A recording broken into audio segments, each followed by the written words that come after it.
today's live as well. Oh, got you number phone again.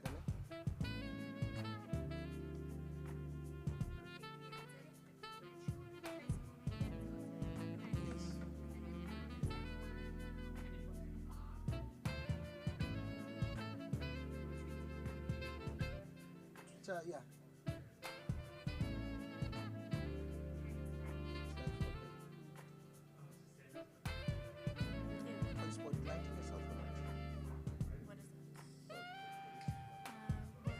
Recording in progress.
Come for my laptop.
Good morning, good morning.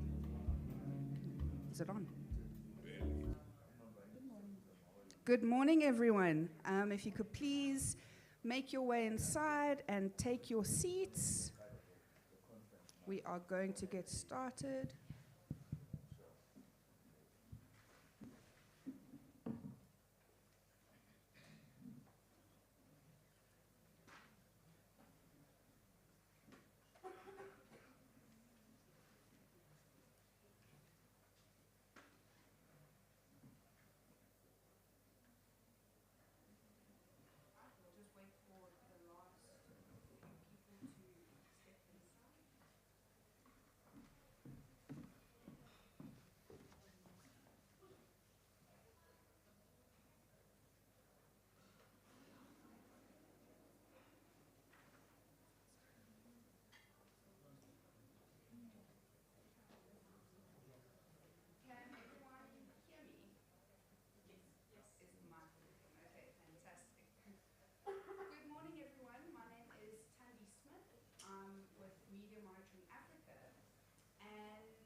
We've got a wonderful lineup of presenters, of speakers.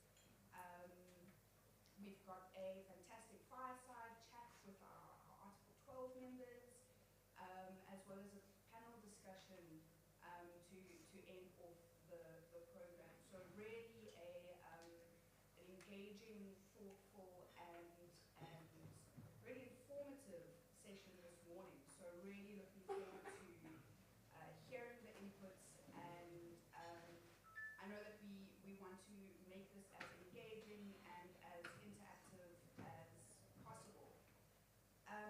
We do have, this is a hybrid event, so we do have quite a few participants online, and so, you know, as we've come to learn hybrid events, juggling the technology, with engaging with our online participants as well as those who are present in the room. So I'd like to welcome our online participants as well.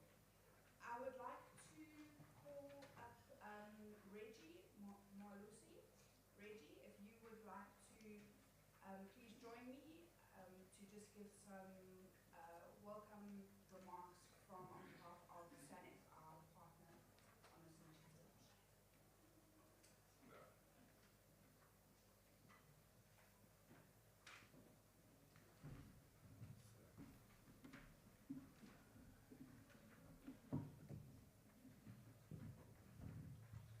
Thanks a lot, Tandy. I think reflecting last night on today's events, I got to remember a story as a young CAP reporter, almost two decades back, where we were told the story in the newsroom at the Regal Guardian of a court reporter who was sent to court because some prominent person was appearing in court. It was a divorce matter and all of that. And this court reporter came back and told the news editor that, look, I'm from court, but there's no story. And the news editor asked, why is there no story? And the court reporter said, there's no story because they started fighting in court. And the news editor was taken aback that here's a senior court reporter telling him that. And I'm narrating this story because the court reporter missed the story, that the story was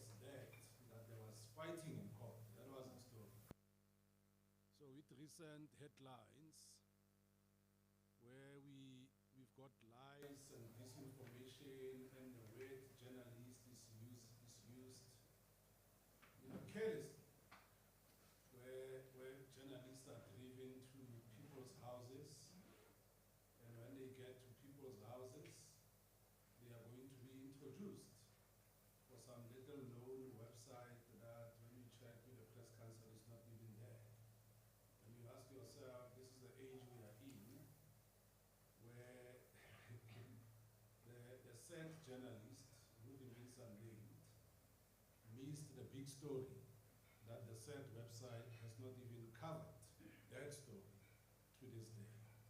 So that's the age we live in. As organizations that are partners today, if you look at what we are covering today, if you look at the M20 website, the issue paper on climate change itself and the kind of stories that lies there, it tells you that we've got a lot on our hands and we've got a lot to do, a lot of work.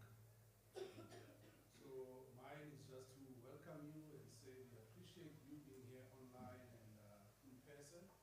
We're looking forward to the conversation, and I think it's a conversation that we can take beyond today. It's a conversation that we can take beyond the M20. The summit is happening at the beginning of September. But today's topic is one of the many that's upcoming. If you look at all those issue papers, it's an important topic, and we will see with the lineup and the topics that are organized for the rest of the morning that these are topics that you should engage with. These are topics that you should really tug in, and we should leave by lunchtime asking ourselves, what next? And when we gather next year, we want to do this again. What could we report to say this is what we have done, or this is where we have failed?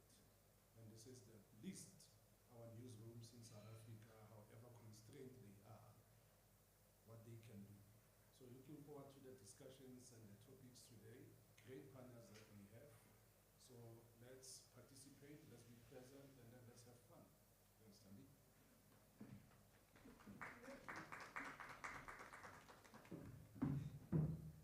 Thank you, Reggie, for those remarks. I would also like to take the opportunity to just expand a little bit around what the M20 initiative is and how it links to the ongoing G20 discussions and the G20 summit later on this year.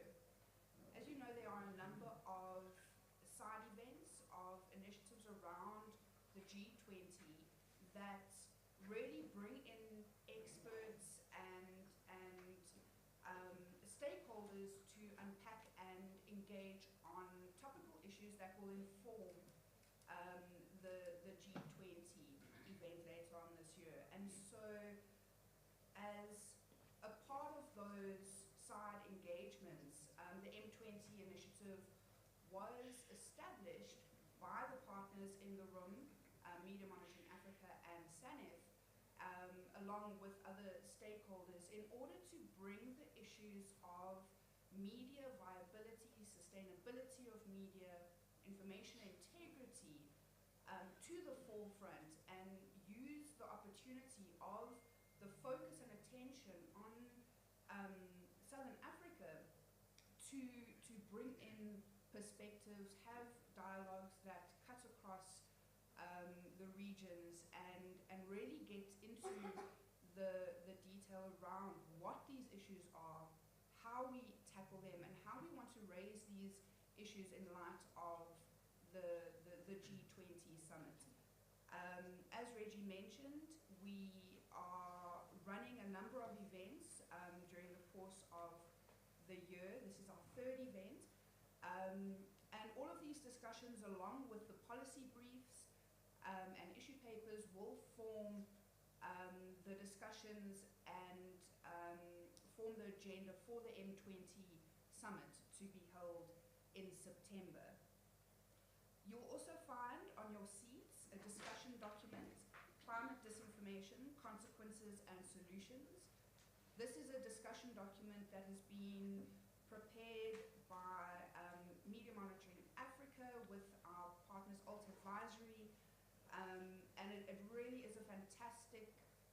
resource that will to use to inform and give a foundation to these topics. This will also be focused on later this morning. I wanted to then also take the opportunity to welcome our partners on this for this event, the Forum on Information Democracy as well as International Press Institute. They are participating, both organizations are represented and participating online. So we will be having a presentation online, and we will be having International Press Institute joining our panel discussion. But I would like to just take the opportunity to welcome and introduce Katerina Zugel from the Forum on Information Democracy, as well as Lydia Kembabazi from the International Press Institute. Katerina will be running her presentation online, and I just wanted to check if we are set up to begin that presentation. Lydia is the Africa Program Director for the International Press Institute, and as I mentioned, will be joining us on the panel later this morning. Katerina Zugel is the Policy Director for the Forum on Information Democracy, which she joined in 2023. She leads the development and implementation strategy of the policy recommendations within the signatory states of the Partnership for Information and Democracy.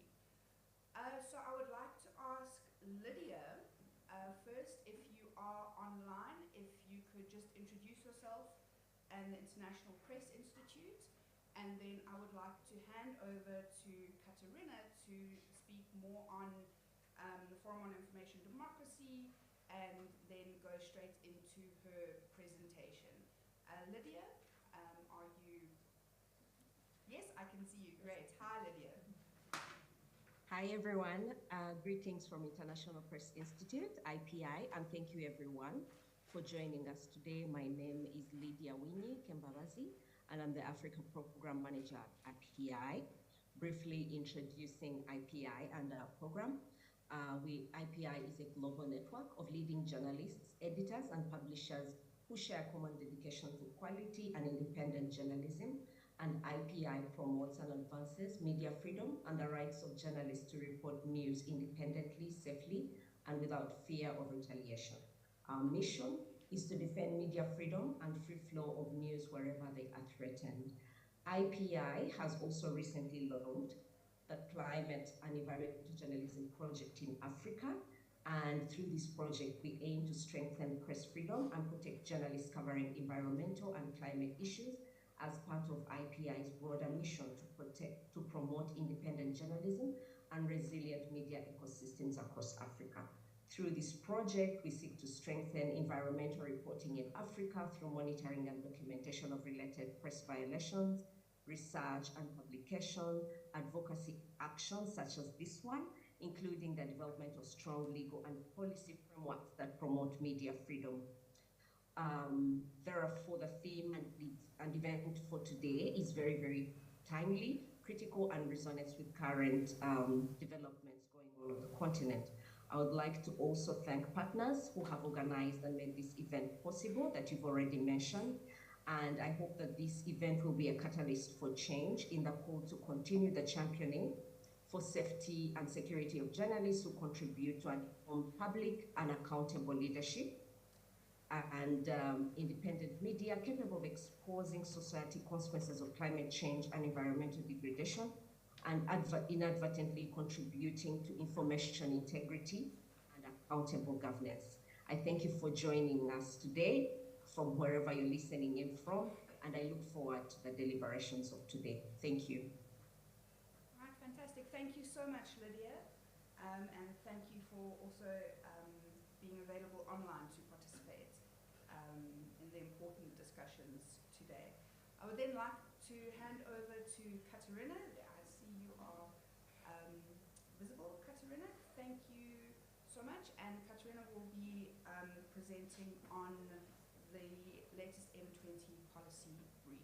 Katerina, over to you. Good morning, everyone. First of all, thank you very much for the invitation and the organization of this event. I'm Katerina Zügel, the Policy Director at the Forum on Information and Democracy. We're really pleased to partner with the M20 initiative and have been supporting it over the last couple of months. Notably, we jointly organized an event in Pretoria in May to really bring the topic to the agenda and also to bring it to the agenda of the G20 governments. Before I go into some details of the policy brief that we've contributed to the M20 initiative, I wanted to give you some insights about the Forum on Information and Democracy. We're an NGO that was created in 2019 by Reporters Without Borders, really with the objective to bring global democratic standards to the information environment.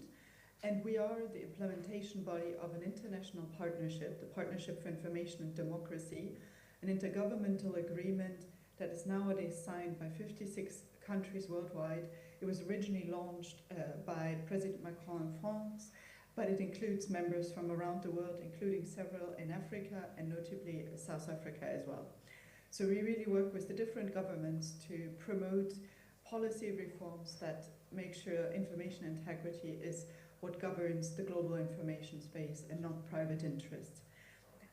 So with no further ado, I would like to present to you some insights from the policy brief that we've developed on information integrity and climate change.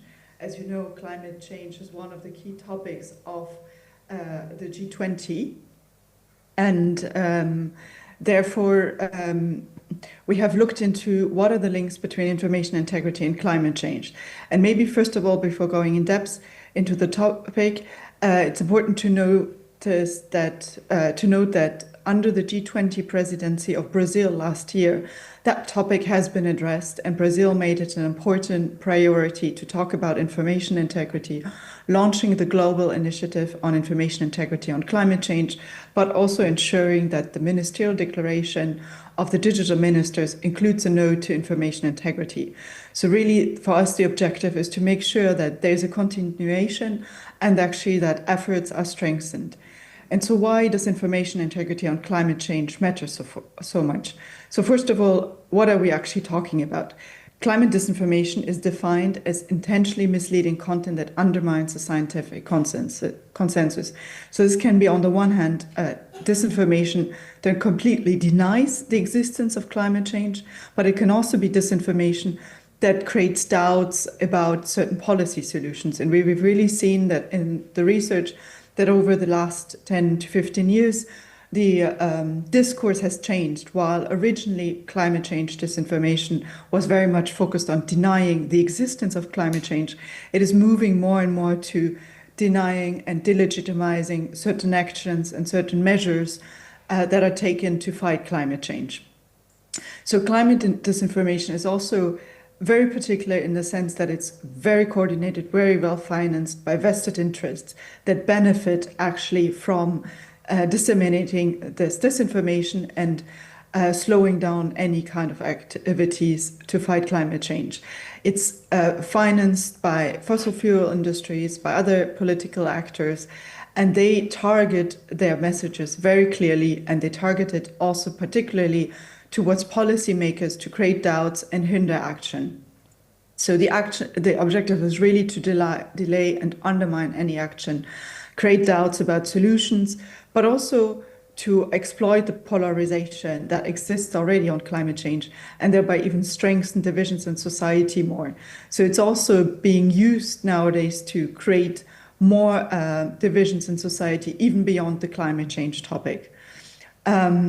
And therefore, climate disinformation can directly impact the efforts of the G20 Sherpa tracks on environment and climate sustainability, but also the one on the energy transitions, as well as the overall theme and objective of the South African G20 presidency around solidarity, equality, and sustainability, by creating doubts about the actions that should be taken.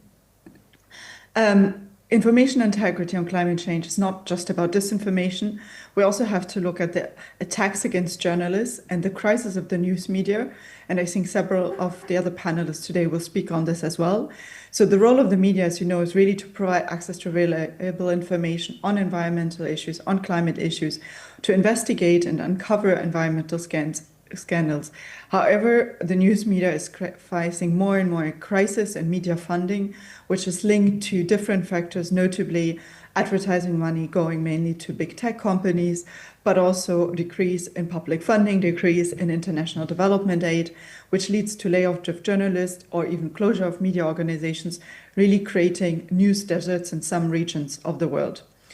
And in addition to that, journalists, and particularly environmental journalists, are facing attacks and even killings. UNESCO established statistics saying that 44 environmental journalists were killed over the last 15 years. In addition to this, there are intimidations and attacks. For example, Reporters Without Borders did some research on attacks against environmental journalists in the Amazon region. And then finally, statistics show as well that there's a correlation between press freedom and fossil fuel countries. So a lot of countries that are exporters of fossil fuel are actually countries with a very low press freedom index. And that means there is a lack of reporting and of independent reporting. And in addition to that, we are facing a lack of trust. In the latest news Reuters report, it states that only 40% trust the news media. So that is another big challenge, as well as lack of trust in science. Even though there's still overall a majority trusting in science, the minorities that distrust manage to influence policy debates. So this is the lack of, or the insufficient existence of media and environmental journalists, the attacks against them, the lack of trust, is also creating a vital ground for disinformation to flourish and to hinder an informed debate.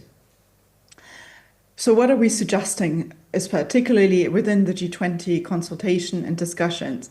First of all, there needs to be more assessments of what are actually the risk also of disinformation on other environmental topics, on energy topics.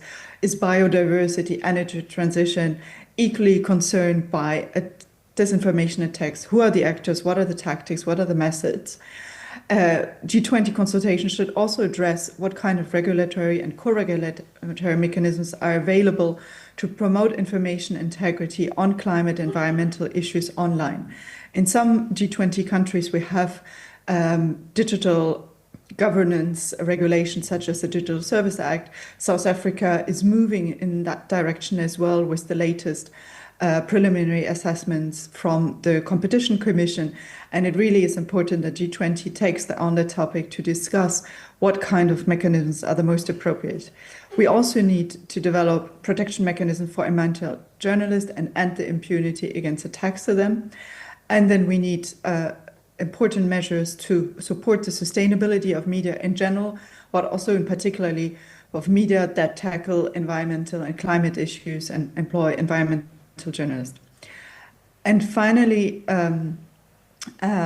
we need to discuss how we can actually enhance access to reliable journalistic, but also scientific content on climate and environmental issues, and make, for example, reports published by the IPCC more accessible, more easy understandable for the general public. So what the G20 can do, they can really recognize information integrity on climate change and other environmental issues as part of the different declarations that the head of states, but also the ministerial declaration, not just of the digital ministers, but the different ministers responsible for climate and environmental issues. They should recognize that this includes developing support for media sustainability that requires digital platform governance, research, but also access to reliable information. And what can the G20 media can do? First of all, there's an important work to be done to report about climate and environmental issues, to present very complex scientific information to the public in a digestible format, but also to investigate how, for example, climate disinformation influences G20 negotiations, and finally to promote access to reliable environmental information also within the sector and make sure there's no climate disinformation disseminated by the media itself. Maybe just a couple of words on the work of the forum on that topic. So we are really engaged with this G20 process, and we have been engaged with the Brazilian presidency and are continuing to support this process.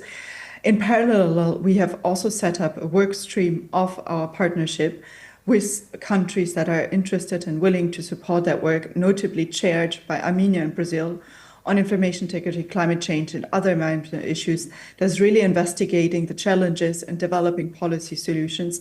And we will be publishing a report by the end of this year with very clear recommendations. We are also engaged in the COP30 and the COP17 process, really to promote that information integrity becomes an essential part of those.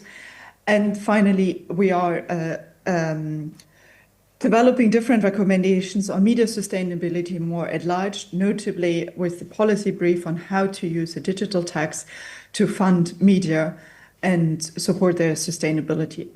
You can find more information about our work and the policy brief online, and thank you very much.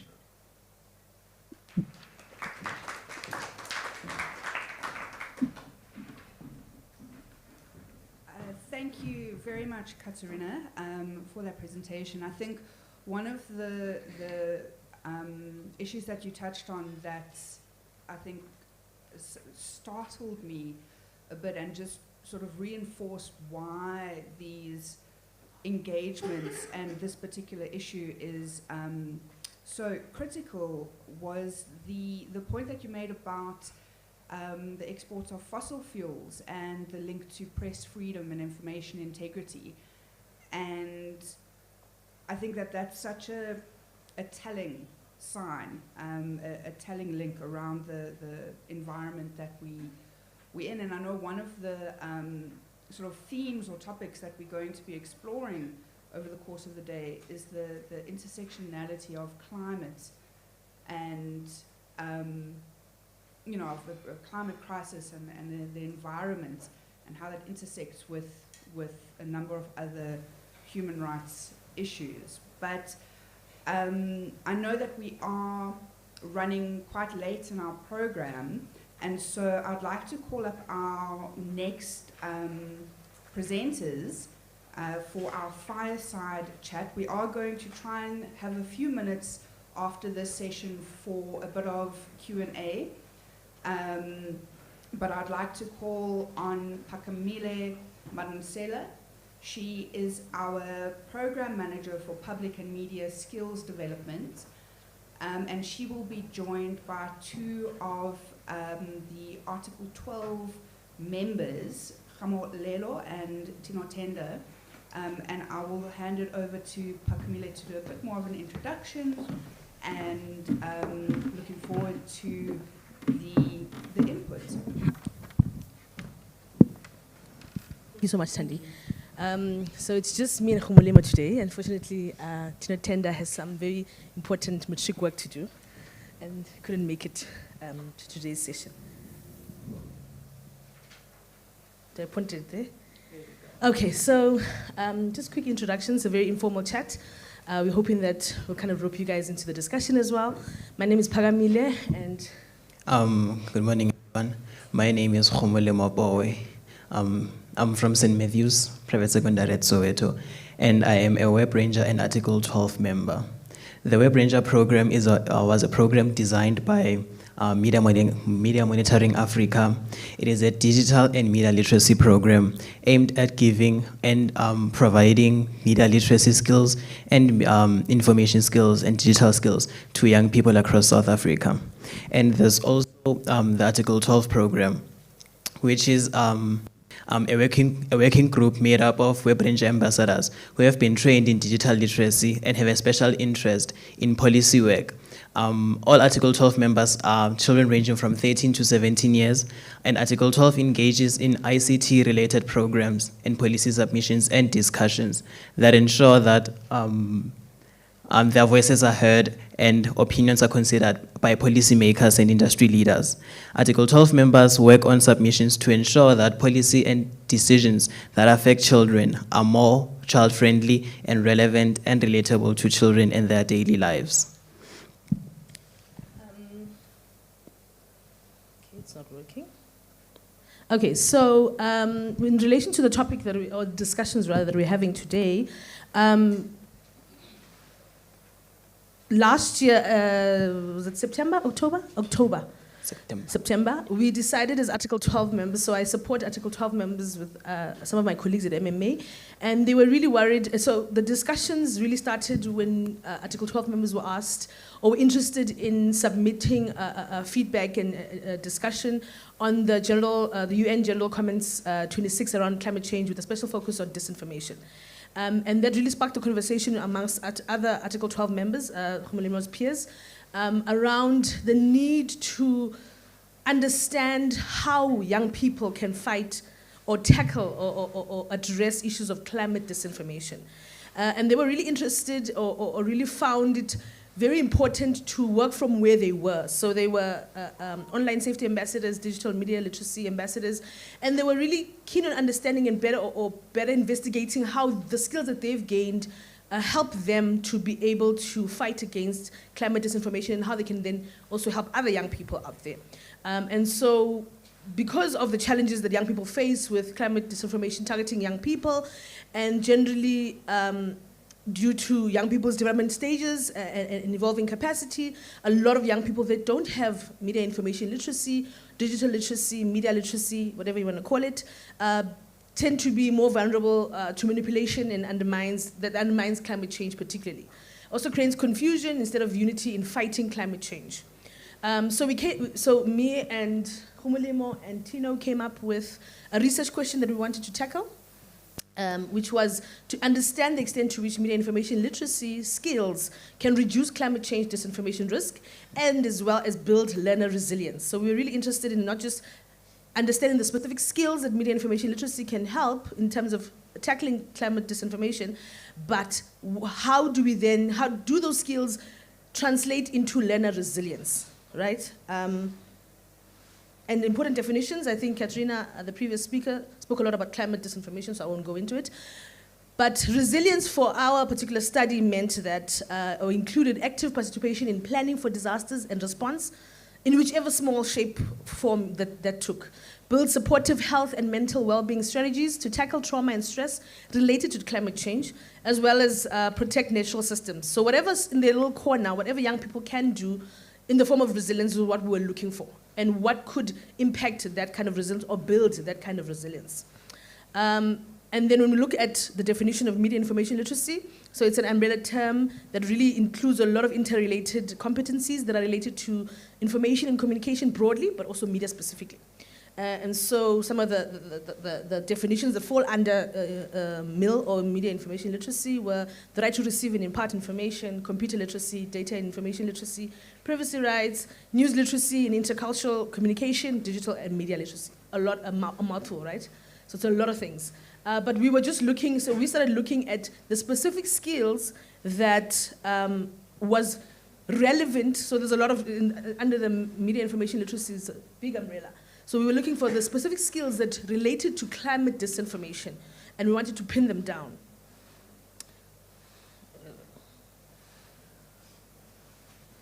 And we used a very prominent, well-known criteria for media information skills that kind of helped us to narrow it down. And we had 5 attributes of an individual who's considered to have digital media information literacy skills. And this ranged from access, analyze, create, reflect, and act. So access was the ability to use media and technology to find relevant and appropriate information. Analyze was just basically the ability to apply critical thinking in a given piece of information or content that you are exposed to.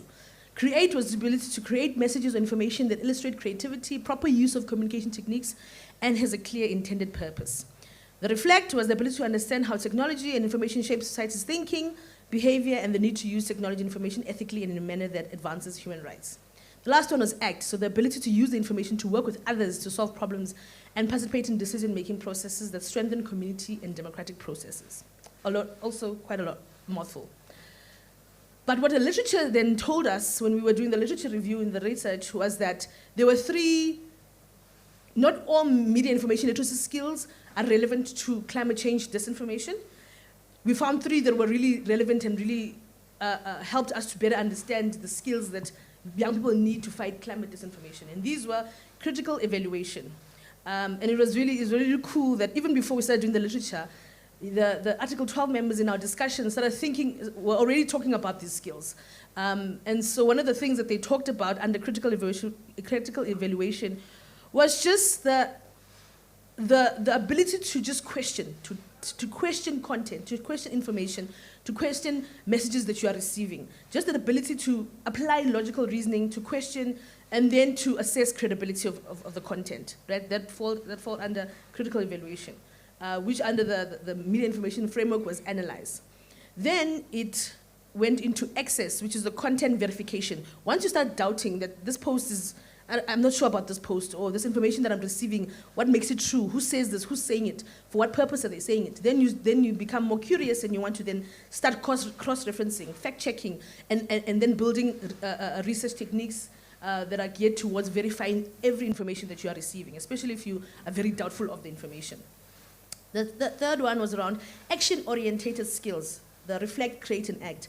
So what happens once there's doubt and you start researching? Then you move from just an individual who is critical of content towards being an active consumer, where you then start creating other content to say, guys, there is this thing called climate disinformation, creating campaigns, engaging other community members, engaging in the digital ecosystem, engaging other young people through campaigns and advocacy work. Article 12 members do policy submissions from very bottom to very high-end policy submissions. And that's what we talk about, like action-oriented skills. So those are the 3 sets of skills that were particularly important when it comes to helping young people gain skills, specific skills that are related to climate disinformation. So our approach. Our approach, we had 2 separate groups. We had the Gauteng learners and we used another group from KZN. We chose KZN because we thought that they had, since they live in the coastal area and experience climate change, they can have some sort of experience or knowledge about what's actually happening. So we had 16 South African learners aged 12 to 17 from Gauteng and KZN. We had a test group which was Article 12 members, with 3 years of media information and literacy, and a control group, the Nkamva youth group from KwaZulu-Natal, with no male exposure. So one group had knowledge about these type of skills that are necessary, while the other didn't have. The research was youth-led. It was co-developed by myself and Tino, who's unfortunately not here, and Pagamile. We had a mixed methods of surveys, image analysis, and group interviews with real scenario testing. In the questionnaire, there was a picture or a video of supposedly a volcano erupting in Venda. Someone who knows that they should be able to be aware that, for one, there are no volcanoes in Southern Africa. So if someone's saying that there's a volcano erupting right now in Venda, people who don't have such skills or knowledge, they immediately think that people in Venda must be badly affected right now. So such things, they really brought insight on what do children or the youth know about climate change, and what do they think is necessary to combat climate change. And the key findings for the Article 12 group is that when they were done with the survey and analysis of the image and video, they were able to identified that they were able to critically analyze the image and everything with logical reasoning. They were able to think of that source verification is needed and credible fact checking here. That, okay, I think Pagamile and the previous speaker spoke about when you see something, the first thing that should click in your mind is having doubt on whether is this credible enough, is this true? That's what the Article 12 learners identified. That doubt that, okay, I am not sure that this is actually happening, but that doubtfulness made them to inquire more, have further knowledge and research about what's actually happening. And then they identified that digital platform literacy, that everything on social media is not necessarily true. Just because someone is saying it's happening right now, doesn't mean it's actually happening at all. When tested on actual disinformation, 6 out of 8 showed advanced content verification skills. They went further to verify that what they are seeing, is it actually true? systematic fact-checking approaches. Instead of just relying on one social media platform, they went to credible news sites, sources, to check whether is this actually happening. They did further research to know that there wouldn't be a volcano in Venda because those geographically aren't there. And they had a proactive community engagement.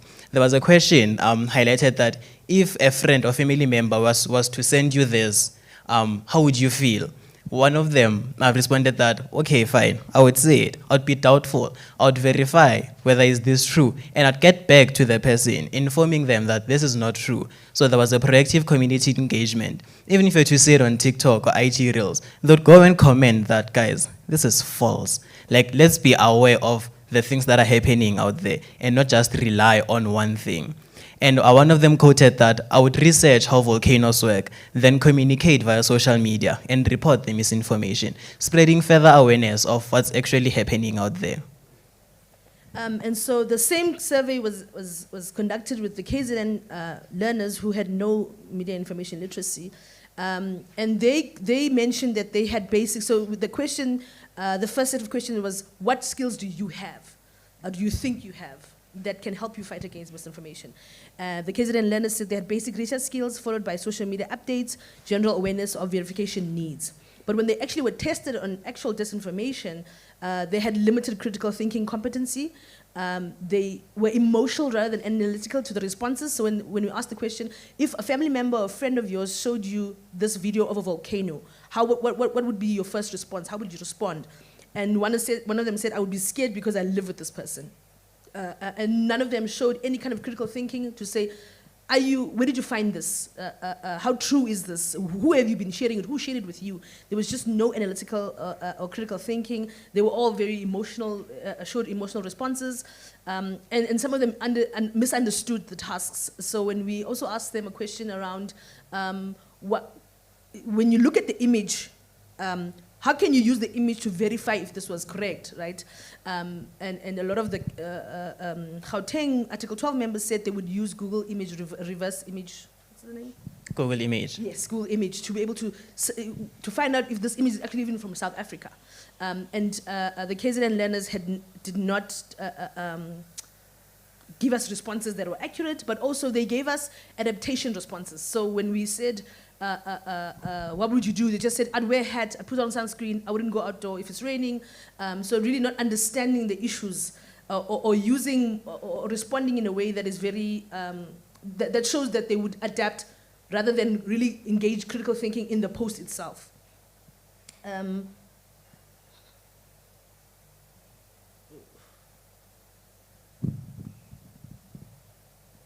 Okay. So why this matters now is because the research finding shows that we are creating an information elite.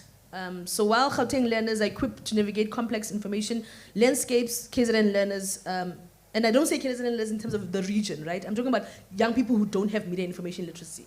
There's a creation of an elite where if your child or young people are fortunate enough to have access to information literacy, whether it's at school or through a program like Web Rangers or other programs, they would form that small group of elite. And the rest of the children would just be vulnerable to manipulation and disinformation campaigns. And we know that if they are exposed long enough, it's hard to get them back. And that's why we have adults, and even in our WhatsApp groups, we have those people that just share content that you wish you'd block them, because no matter how much you tell them, they've just gone far. It's just they've just gone far. You can't get them back. You can't get them back. And this widens information divide. You know, we talk about digital divide. There's also a thing called information divide, and that threatens collective action around climate issues. And then there's the equity crisis, where without addressing information and media information literacy disparities, we are really just going to have vulnerable populations becoming more susceptible to climate disinformation, and then it undermines all efforts around climate action or climate adaptation, or even just building resilience of learners to address these issues. But the opportunity that we see with young people through the Article 12 group is that when properly implemented, media information education transforms young people from passive consumers to active defenders against disinformation. Individual resilience becomes community-wide resilience, because then they spread the information. They get their friends to start talking about how can we build resilience, how can we How can we use these skills to build resilience against climate change?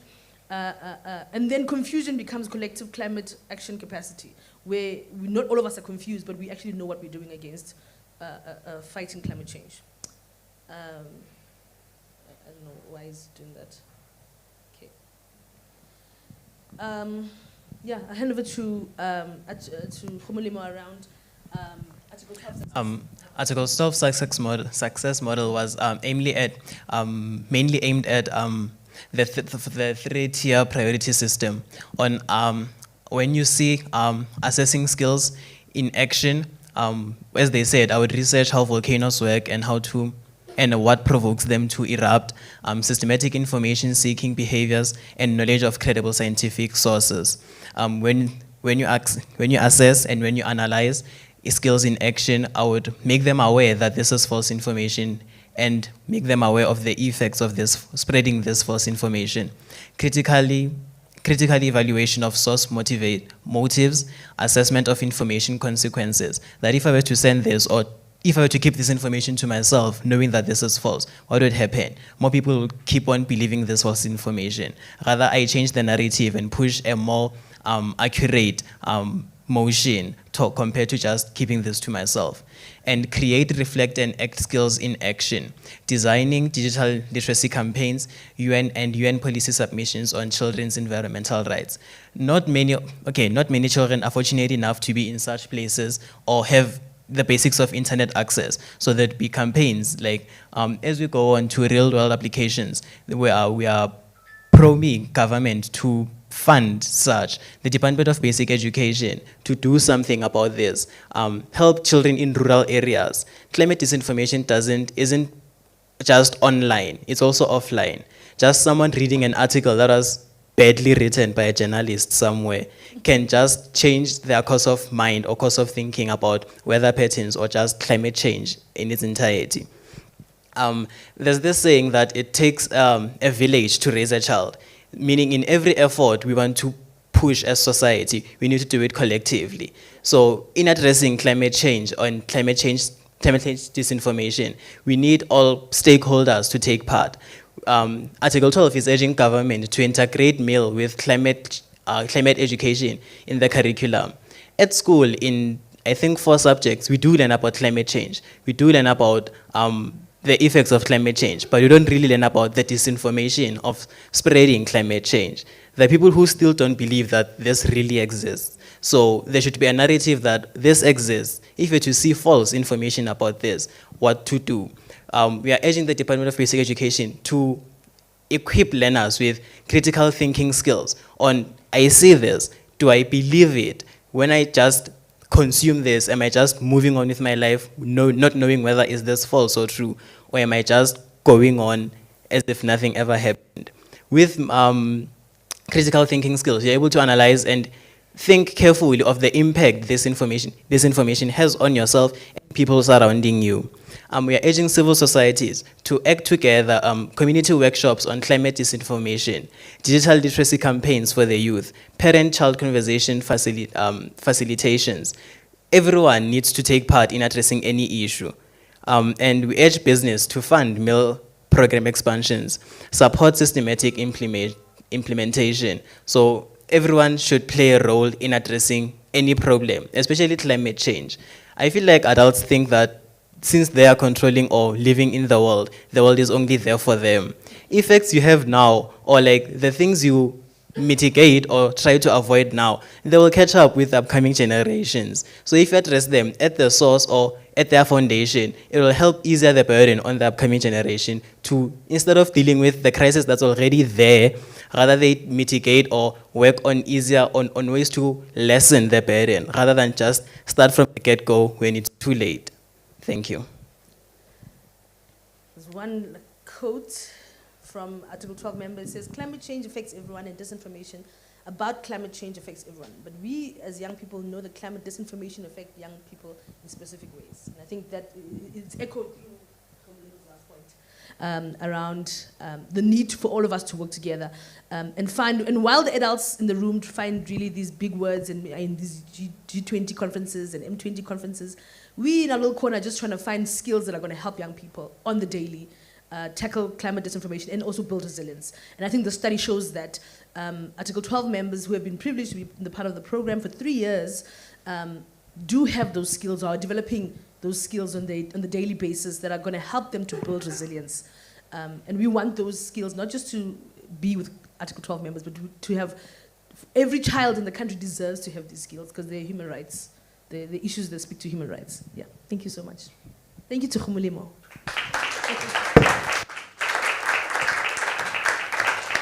All questions will be directed to him. Thanks. Can we have another round of applause, please? I think it's always very, it grounds the discussions. It really grounds our conversations when we have our input from our Article 12 members, because it really just goes back to basics. And I think that's so important to consider as we go into our panel discussion around what are we actually trying to do here, and who are we trying to do it for. So thank you very much. I think we'll take, if there are any pressing questions, it would be great to have a little bit of engagement. So we'll take 2 or 3 questions. And then just in terms of agenda, we were due for a quick tea break between the session now and the panel discussion. I want to shorten that to just a 5-minute comfort break, grab another cup of coffee, but then we'll quickly come back into the room and head straight into our panel discussion. Is there a mic, a roving mic? If there are any questions, yeah, okay, we've got 1, 2, 3. All right, let's start with those 3 and we'll see how we go. Please go ahead. Good morning. Can you hear me? Okay. My question is for you. You spoke about how you had made submissions on policy considerations. Sorry. Have you seen? You switch on the mic so that the people online can hear you. Oh, there we go. Better. Okay. My question is about which policy conversations have you made submissions on, and have you seen any positive outcome based on your submissions to those policy considerations during the public participation process?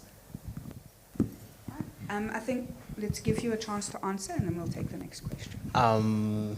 Yeah, I've been doing this for so long, like it's really hard to keep up. There was a policy, the general comment on the United Nations about environmental, yeah. General comment 26. Yeah, General comment 26. We were with, I can't remember, but we were doing a policy comment. We were commenting on their policy, and we gave comments, and we primarily sent us the final draft. Our full comment, without any editing, was then implemented into the general comment on everything. So whatever we said, we saw that it was taken seriously by serious people. So for one, we were glad that our efforts we aren't shouting in J. Like there's someone who's listening and taking us into consideration for whatever they are doing. It's not related to climate change, but we've had very good discussions with the information regulator around POPI. The section on children, section 34 and 35 is badly written, we all know this. And we've engaged with them, and there's a continuous engagement with them around how do we better it. So we've had some wins. And we've also had some losses where people are not taking us seriously because it's children, right? And it's hard for adults to look at children as their equal and in thinking and contribution. So we've had wins and we've also had losses. Good morning, Khomolimo. As she said, I have all for you. I come from KwaZulu-Natal, and we have a publication there that, among other things, deals with the global, global warming issues and environmental issues and stuff like that. I just want to find out from you, because you dealt with those pupils, those students there. In your opinion, what did you see in them as far as the happenings, environmental happenings are concerned in KwaZulu-Natal? you know, obviously, we are the most devastated, province when it comes to so-called natural disasters. Did they know anything, a lot about it, or they were found to be ignorant? Were you able to find out exactly? How were they conscious about the events in KwaZulu-Natal? This is what we actually did. Thank you. We were having online interviews with them. We asked them whether do they find a hurricane Yes. normal, and they said we were told. Children were told that there was a snake and someone stole the snake's eggs, and that's why there's a hurricane. The snake is angry. So it's these type of things that made us, okay, it's not their fault for not knowing, but it's the environment they're in that's pushing a certain narrative towards them, not giving them the correct or accurate scientific ways of explaining things. This morning I thought to myself that, okay, most problems, especially when it comes to humans, not when you don't know a certain topic to the fullest extent, we try to find an easy or an absurd way of explaining it, if I'm to say, because we can't say that a snake is angry, so there's a hurricane, that someone made the ancestors angry, so that's why we are seeing such things happening, when there's actual evidence suggesting that such are happening. So the children in KwaZulu-Natal, they didn't show any scientific reasoning. They just thought, Umalume once said, they stole a snake, someone stole the eggs. So they went shy or ignorant per se, but they were not informed. They were not educated to the fullest extent on what's actually happening around them. Some of them said when it floods, they're happy not to go to school. So it's a matter of I'm taking benefit of what's happening without knowing how will it affect me on the way down. Okay. Thank you. And I think we take for granted one climate disinformation talks, discussions, whether it's at school or whatever, it's hard to grasp, right? Because it's a very scientific thing. Even for the most well-known person, it's a difficult thing to understand. And so we can't, without any effort, we can't expect young people to understand these things because they don't engage with them on a daily basis, right? And that's why it's so important for them to engage with them on a daily basis so they can start to wrap their head around the topics and the issues, right? And also, again, besides it being a scientific thing that's hard to understand even for the most well-rounded person, it also, and with everything, there's also cultural context that is very important. Right? And when these things come and happen and these talks happen, they don't involve and include cultural context. And that's why it's so difficult because I'm socializing to believing that Inkanyamba Semanzini is there. And I'm going to believe it because that's my reality, right? And so it's going to take a lot. That's what I'm saying. Sometimes we have to catch the young people before they're far gone. Because once they're far gone, it's really hard to get them. And to speak reality to cultural context and to things that experience I've been told about for so long in my life, it really is hard for us to be able to then correct those things. And so what we're trying to do even through this research is to find ways in which we can better equip young people so that there's a constant battle in their heads to say, Malume has said this, but I've also learned this at school, and so, and that even at that stage is just enough for us to, for us to get them to start thinking. All right, thank you. I see we've got one and two more questions. I think we'll take those and we'll wrap up this session. Thank you. Thank you. Thank you very much for your presentation and also for showing how MIL can really build resilience against disinformation, against climate change, disinformation, but I'm assuming also disinformation in other areas as well.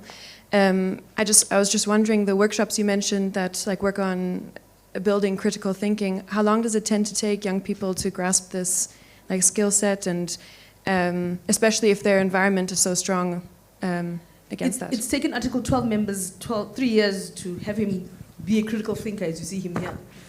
And also, and that's some of the things we try to make government and funders aware of, that if you want young people to gain this critical thinking, it's not a one-day workshop and then they're turning, we're not trying to turn them into Jehovah's Witnesses. We're trying to turn them into critical thinkers, and that's going to take time, right? And so it's slow progress. It's really slow progress, but it's for their benefit. And as you can see him here, he's probably going to thrive in whatever thing he does, right? After this, like he's such a critical thinker. Wherever he goes, he's going to use those skills even beyond media information literacy. And those are the skills that we're trying to build with young people, but it's not 2 minutes. It takes time. All right, thank you. My question is, why did you not pick a school that is exposed to media information literacy and is aware of climate change? Because in the coastal area, right, we've got, in KwaZulu-Natal, I'm from there, by the way, there's Durban, there's Richards Bay, there's schools that are along the coastal area that, have climate change in their thinking natural science or geography. I think it's geography, right? Yes, in geography. Why not pick those schools to compare their perspective of what natural disasters are and how well informed they are about the natural disasters that take place in their province, because they're affected right now in KwaZulu-Natal because of the floods, and also climate change does affect sea levels as well. What impact does that have? Couldn't you target those children and, come up with I wouldn't say debate, but a very well exchange of information from an inland province and a coastal area? So the basis of our research was to be able to see if the skills that Article 12 members have contribute towards resilience. So we have to, if we're doing a control and test group, then the test group is one group and the control group is another, right? So we have to get people that don't have those skills to see if those skills actually work. And so, but also the basis of going into schools was that I knew that they were in basic climate change introduction was in science and geography. Yes, so even with because even the learners in KZN did mention, because I asked them, do you get taught about this in school? And they said, yes, we get taught about it in science and geography and so forth. So the assumption is that DBE schools, all the schools across the region would have introduction to these topics, right? But the basis of the research paper was to find out if the skills that Article 12 have, could we then extend them to everyone and be sure that those specific skills that they have are actually the ones that we need to be able to fight climate disinformation, if that makes sense. Sure. Thank you. Oh, thank you. My name is Marcia Moyana, freelance journalist for Curriculum News. And I think what you've just highlighted now, it's a very insightful and important topic, because when you look at what officials say as far as climate change education is concerned at schools, is that learners are getting that information. But we also know that a lot of young people spend their time online. And you've mentioned that you also have another part where you look at online education, right? As far as climate change is concerned, besides what Article 12 has been doing, do you have other programs that are looking at climate change information online, because the information is forever evolving. There's always someone who comes up claiming to be an expert. Sometimes even the experts do not seem to be having the right kind of information, and we take those as voices of authority. The young people come across this information, they're able to, like you said, critically analyze it, but also look at the experts who are pushing this information, especially online. So we are not climate change experts, and so we don't give out information per se on climate change, but our young people are trained on media information literacy. And what they can do is that when they come across content that they are suspecting could be incorrect, they then report it to the relevant platforms, one of them being Real 411. right? Or they do their own research, right? There was one learner, when we were doing the discussion, Article 12 learner said that I saw an article on TikTok, a video on TikTok, sorry, saying that Victoria Falls has completely dried off. And the first thing she said was that that's not possible because Vic Falls is like a tourist attraction. If it was slowly drying off, then we'd be hearing about it all over. Now you just tell me it's completely dried off, like there's nothing, right? And that's the kind of critical thinking that we want our young people to have, so that they can comment and say, guys, I'm not sure about this information, please go do some more research, right? At that level, that's the only intervention that I expect from young people, right? We can't speak to authority in that way. Article 12 can, because they have the platform through submitting of policy discussions or engagements. Those can, but not everyone can. Right? It's impossible, not impossible, but it's very difficult to train everyone to be able to have a UN submission and speak in these places such as these. But when they do it representing South African children. But on the daily, South African children when they have the skills, they can then in that little corner try to effect change by saying, guys, let's not take this as the gospel. Can we go and research ourselves? You know. And I think it's a powerful thing, because not all of us can go to the UN and say, hey, our voices, but we can in our little corners try to challenge disinformation. Okay, thank you very much. Any last thoughts from Gamolelo? Take children seriously.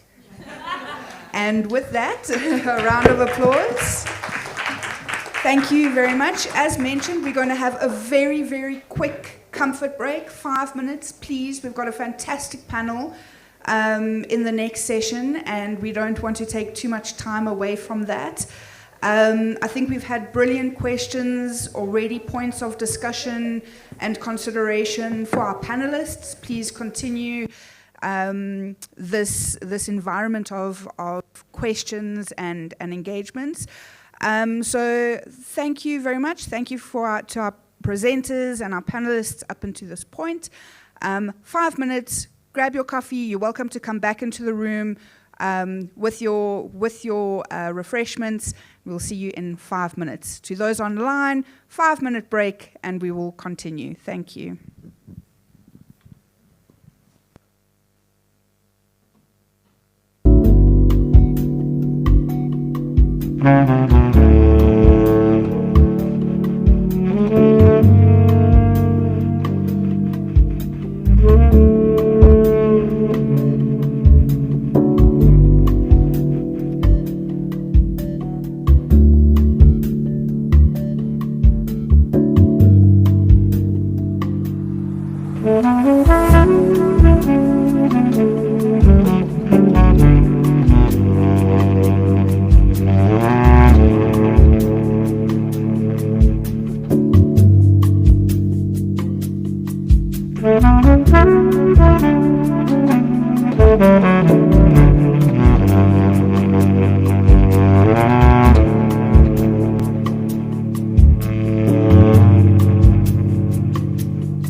right, if everyone could make their way back in and take their seats, please.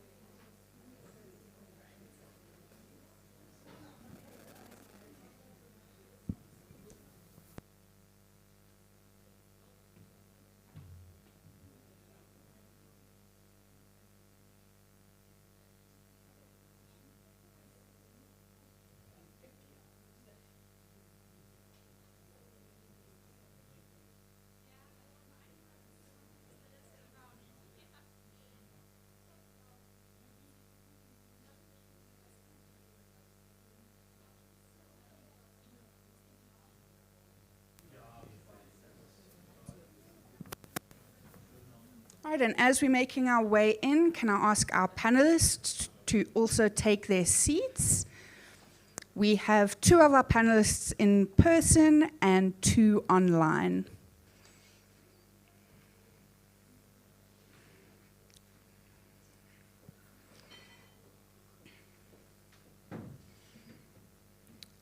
I'm just waiting for the go-ahead that our online participants are also ready.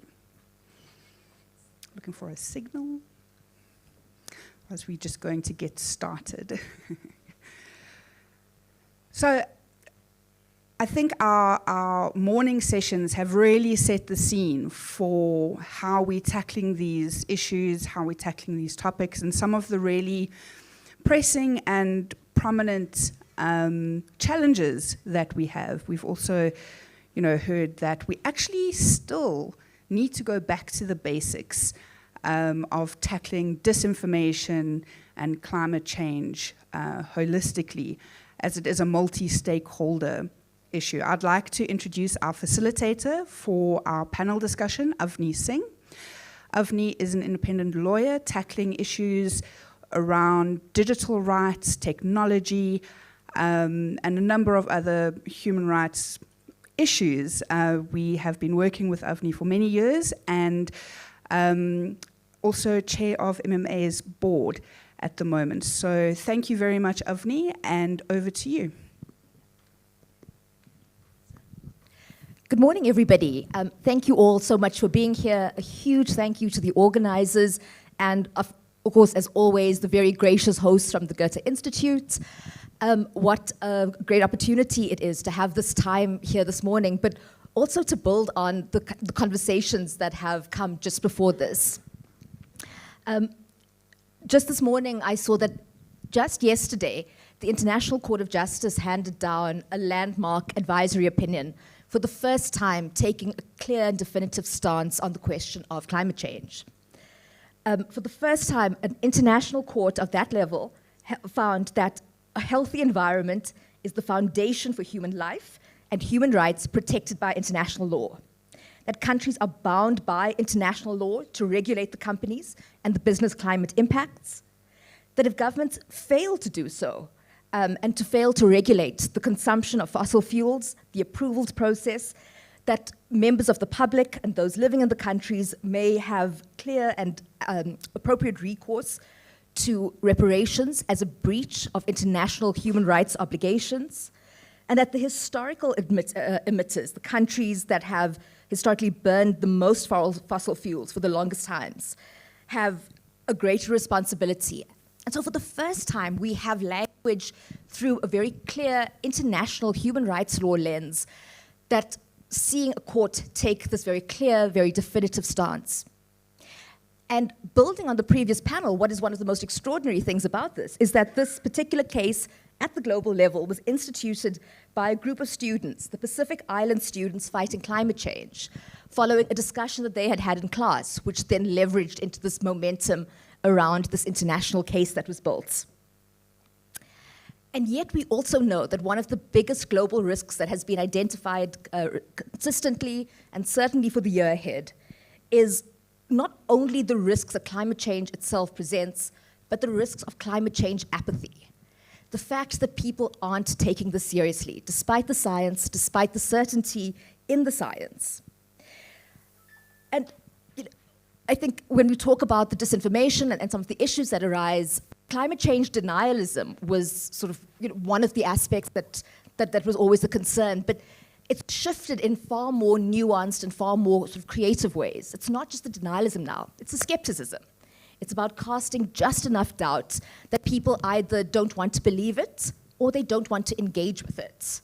It's too much information. It's whether that is accusing the traditional media of lies, whether it's attacking the solutions presented like renewable energies, whether it's attacking the climate change movements.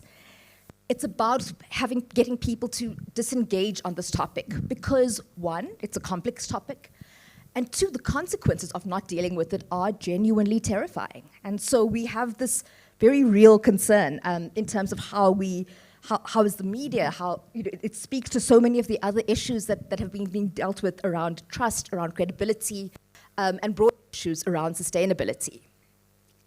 And so if I just kind of throw it out, and please, I really want to ask the audience, when you hear these terms, sort of climate change, what are some of the things that come to mind for you? What are sort of your most pressing concerns, sir?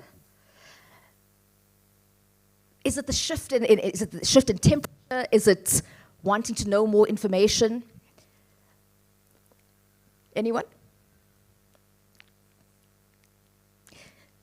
Yeah, please.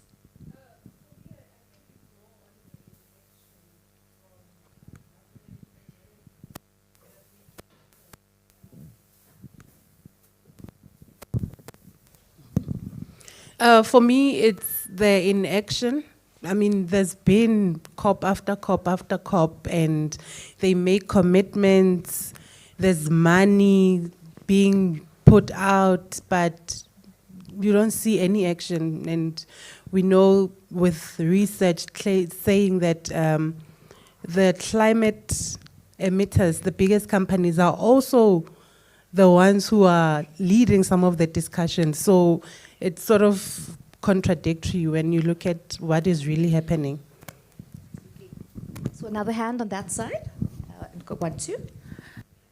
To pick up on that, to say inaction definitely on the parts of the big companies because they can afford to pay the fines, right? So there's no actual consequence or incentive for them to actually get on board. And then on our government's parts, I mean, our leaders take private jets to COP, contributing to their, carbon footprint. So it's the hypocrisy, the inaction, and it's now on. So Africa is known as being the least in terms of contributing to climate change, except we are really, really, really affected, and we don't have the tools or the resources to address it. So we're in this really interesting position, which is unfortunate, and then we have no political will and sometimes no leverage really to address these on a bigger scale. So now we have to meet in small rooms and have these kind of discussions and hope that G20, these kind of platforms take us seriously. 100%. I'm going to take just a couple more comments, 1, 2, and then 3, and then I'm going to introduce you to the panelists. Yes, also building on that, I think a lot of the change that has been made is quite superficial, creating the illusion that we've done quite a lot, but yet we still fail to make the more systemic or deeper rooted changes, and so we're still stuck in a similar place we were when scientists first came out with climate change. Yeah. There's a comment here, and then just one more at the back after that. Thank you. I think it's got to do with human.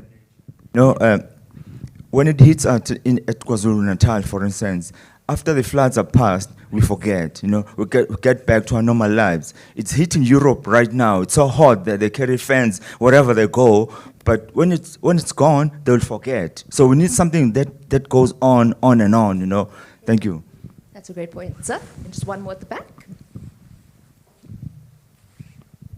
Hello, yeah, I'm Tamsangla. So yeah, I mean, I would say it's a political will. We don't have political leaders. Actually, they are not putting enough effort in addressing these issues. They only deal with the problem, the problems after the disaster has happened. So there is no plans that are being designed or developed in this country. And secondly, cultural resistance. So it's also lead to misinformation because you've got certain beliefs.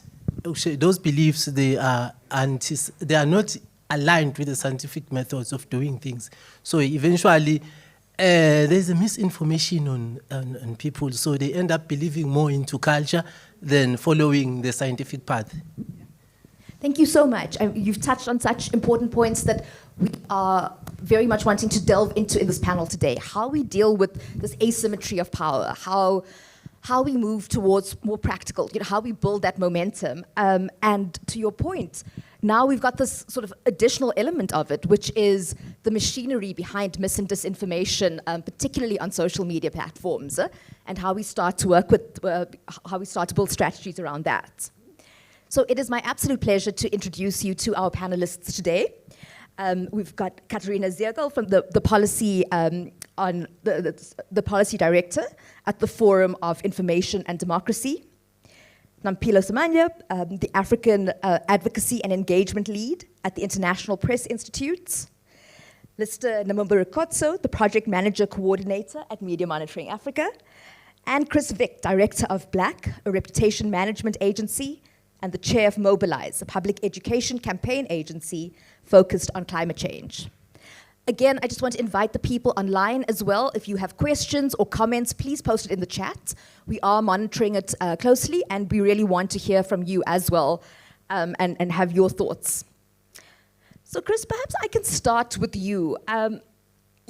Just listening to some of the comments, some of the conversations that we've been having, we know that these issues around climate change, around mis and disinformation, they're not isolated. They touch on so many broader, they have impacts on almost every aspect of day-to-day lives. As we think about how we craft the narratives or how we build the stories to make these impactful, what are some of the intersecting areas, whether it's human rights or social issues, that you see coming to the fore?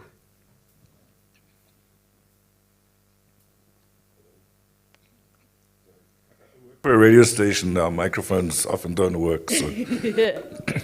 Okay, look, it's an interesting question. I think the best way to stop climate change is to destroy capitalism, to be honest. Chris warned us that he was not playing by any rules today. No, I mean, I'm being serious, because I think part of my concern at the way the conversation's gone so far today is we're all looking to government to make things better. And government doesn't make things better. It makes things better for some people. And I think the real culprits, the people who have got us to where we are in terms of the state of the climate are corporates, it's business, burning fossil fuel. So there's their action, which has been incredibly destructive, chopping down forests, damming rivers, etc., and treating the environment really badly and building economies that are extractive and they consume huge amounts of energy. But on top of that, they manipulate the way we understand what they do. I don't know if people in the room are familiar with the concept of greenwashing, for example. But the fossil fuel industries now spend huge amounts of money on advertising to convince us that they are the good people, that they are the ones who are saving the planet. So they're not just extractive and destructive, they're hugely manipulative in terms of the way they explain their activities. So that would be point number one. But I do think in the South African context, the media also has a lot to answer for. Reggie knows whenever I'm in these forums, I shit on journalism, right? Because I really don't think that there are enough journalists out there who are asking questions about, who even understand. I mean, I'd be interested to do a poll in a newsroom about who gets the difference between adaptation and mitigation. Right? Just a simple question like that. And there's a lot of other telling questions around climate change that need to be asked. So there's a lack of curiosity in newsrooms, but to their credit, there's a lack of resources. There isn't money to go out there and interview people about what climate change is doing to their daily lives. But that's a major problem as well. And I think if we're talking about action and we're talking about the M20, there has to be some kind of commitment to increase the media's ability to cover all social issues. Because for me, climate change is cross-cutting. It's about poverty, it's about inequality, it's about personal safety. When the lights go off in your village, you are not safe. And if the lights are going off because of poor climate activity, that's climate change for you, right? It's not an abstract concept. The third point is that court case that you referenced earlier. It'll be really interesting to see how many South African media institutions covered that court case as a matter of record? And secondly, how many of them understood it? And thirdly, how many of them looked at what that means for South Africa? Putting questions to our own governments. We like ICJ, we enjoy the work that it does. What are we going to do to fulfill those commitments, to put pressure on government and business to make sure that there's a follow-through? Because my concern is, and it sort of plays itself out in conversations like today, is we tend to think of climate change as being bad weather. And that's often how it's covered. Storms in KZN is climate change. It is, but it's not the real story. The real story is the way towns and cities were built in South Africa because of apartheid spatial planning, the way services are not being provided to people in poor areas, the way that factories are enabled to pollute and carry on destroying the environment. All those issues are interlinked. And we're not seeing the pieces of the puzzle coming through. My last point, sorry. I do think that there's an education job to be done within the media community. I think that if SANEF has the resources, it should be looking at ways of having more conversations among journalists, with journalists, about how to report on climate change, how to infuse coverage of climate change into crime stories, into sport, because it affects all these areas of work. But if journalists aren't going to make the effort to find out what it means, it's never going to translate into better coverage, and I think that's a fundamental problem. Sorry, I've got lots more naughty things to say, but let's just stop with. But just to pick up on one of the, you mentioned that you used the term extractive economies, and of course when you talk about fossil fuels, extractive economies in many ways, we could sort of visualize it, but increasingly we kind of understand that data in itself is becoming quite an extractive economy. There's a lot of money in terms of how the corporations and the platforms are making use of that. And that then feeds itself into the way in which the disinformation, I suppose, is being targeted at particular groups.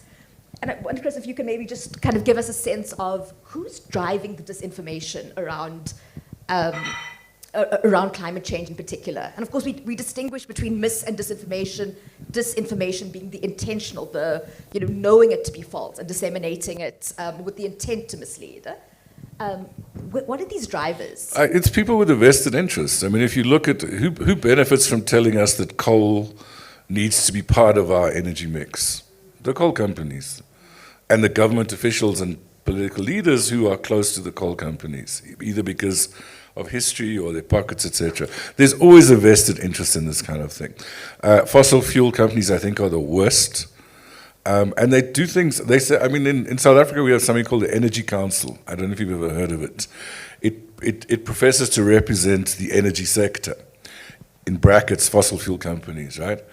It is there to lobby and tell us all that coal is important, gas is important, trying to justify the introduction of gas. Solar is expensive and it's slow and wind doesn't work. So it's a constant sort of mantra. Where are the Energy Council's offices until 3 months ago when it was exposed that they were using Bain? Do you remember Bain from State Capture? They were using Bain as consultants, right? So Bain ripped off our country, it destroyed our tax system, now it's back in advising the Energy Council. When that news came out, the Energy Council very quickly moved offices because up until then it had been based in Sasol's headquarters. Now, how objective can you be as an Energy Council if you're dishonest about your name, you're dishonest about your activities, you're dishonest about who pays you and where you're based? That's what you are up against as citizens, and that's what the media is up against. And I think that's where the attention should go, is who's saying what, why are they saying it, and where are these vested interests leading to? Because otherwise, coverage is dishonest. It's not telling us the why, it's just telling us what is happening. And climate change is not a what story, it's a why story. WHY. And I think, so often we want to kind of just scream and say, call the lie a lie, but Nampilo, you at the IPI, you've been doing a lot of work just in terms of the challenges that journalists are facing in terms of covering these stories. And I mean, the list is significant. What are some of the trends you're seeing and some of the most pressing challenges that journalists are facing? And welcome from Johannesburg. Yes, thank you very much, everyone. Can I just pause you for a second? We just want to try and get the volume. Sorry, can... Sure. Just a moment. Okay, I think you can go. Just one moment. Can you just turn it up a little bit? Okay. Oh, perfect. Great. Everyone good? Hi, everyone. Okay, great. Thank you very much, Avani, and to Chris for already setting the stage in terms of the importance of media reporting, and also highlighting already some of the challenges that the media, is facing in terms of climate environmental reporting. So Chris has already touched on, the information and knowledge gap that is already there amongst the media and the need for training. But I just want to touch briefly, and I think Katarina also mentioned earlier some of the challenges during her earlier presentation in terms of, what has been in UNESCO and Reuters global reports.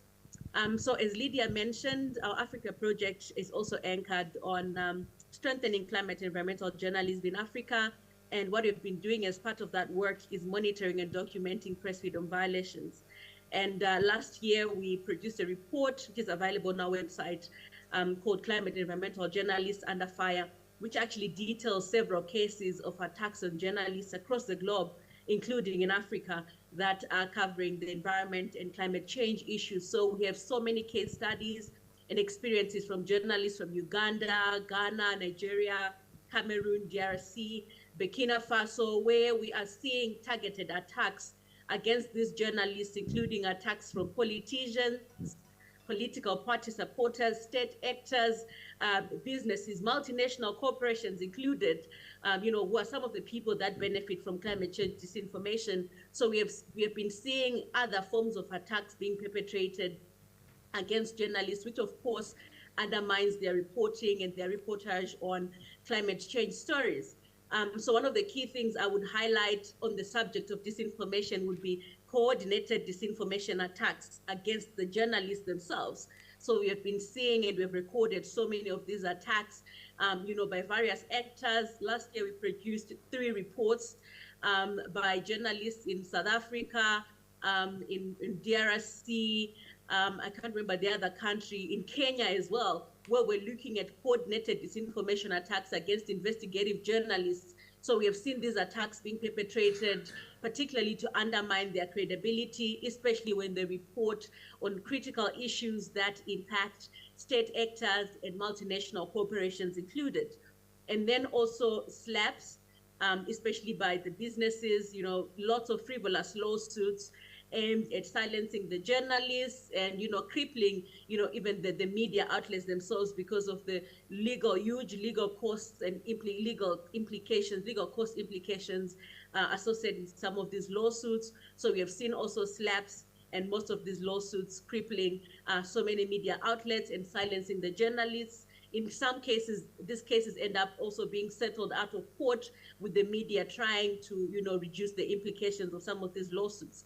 And then there are also physical attacks as well, and restrictions to access to information.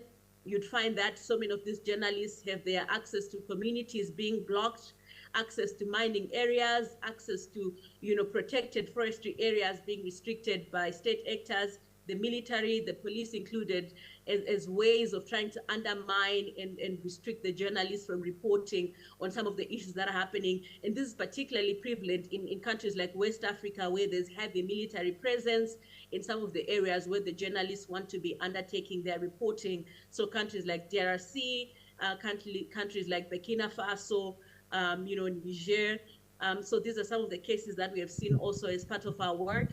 And then also in other cases, unlawful arrest and detention. So we are seeing, all these forms of press freedom violations, being targeted attacks that are being perpetrated against the journalists as a way of undermining their reporting on particularly corruption related to the environment and to climate change issues, public accountability, especially where it involves key public authorities, but also stories around, even illegal and covert deals involving the businesses and other state actors. So you find that there are targeted attacks that we have seen being perpetrated, trying to prevent the journalists from covering climate change stories. And so some of these stories are there in our report.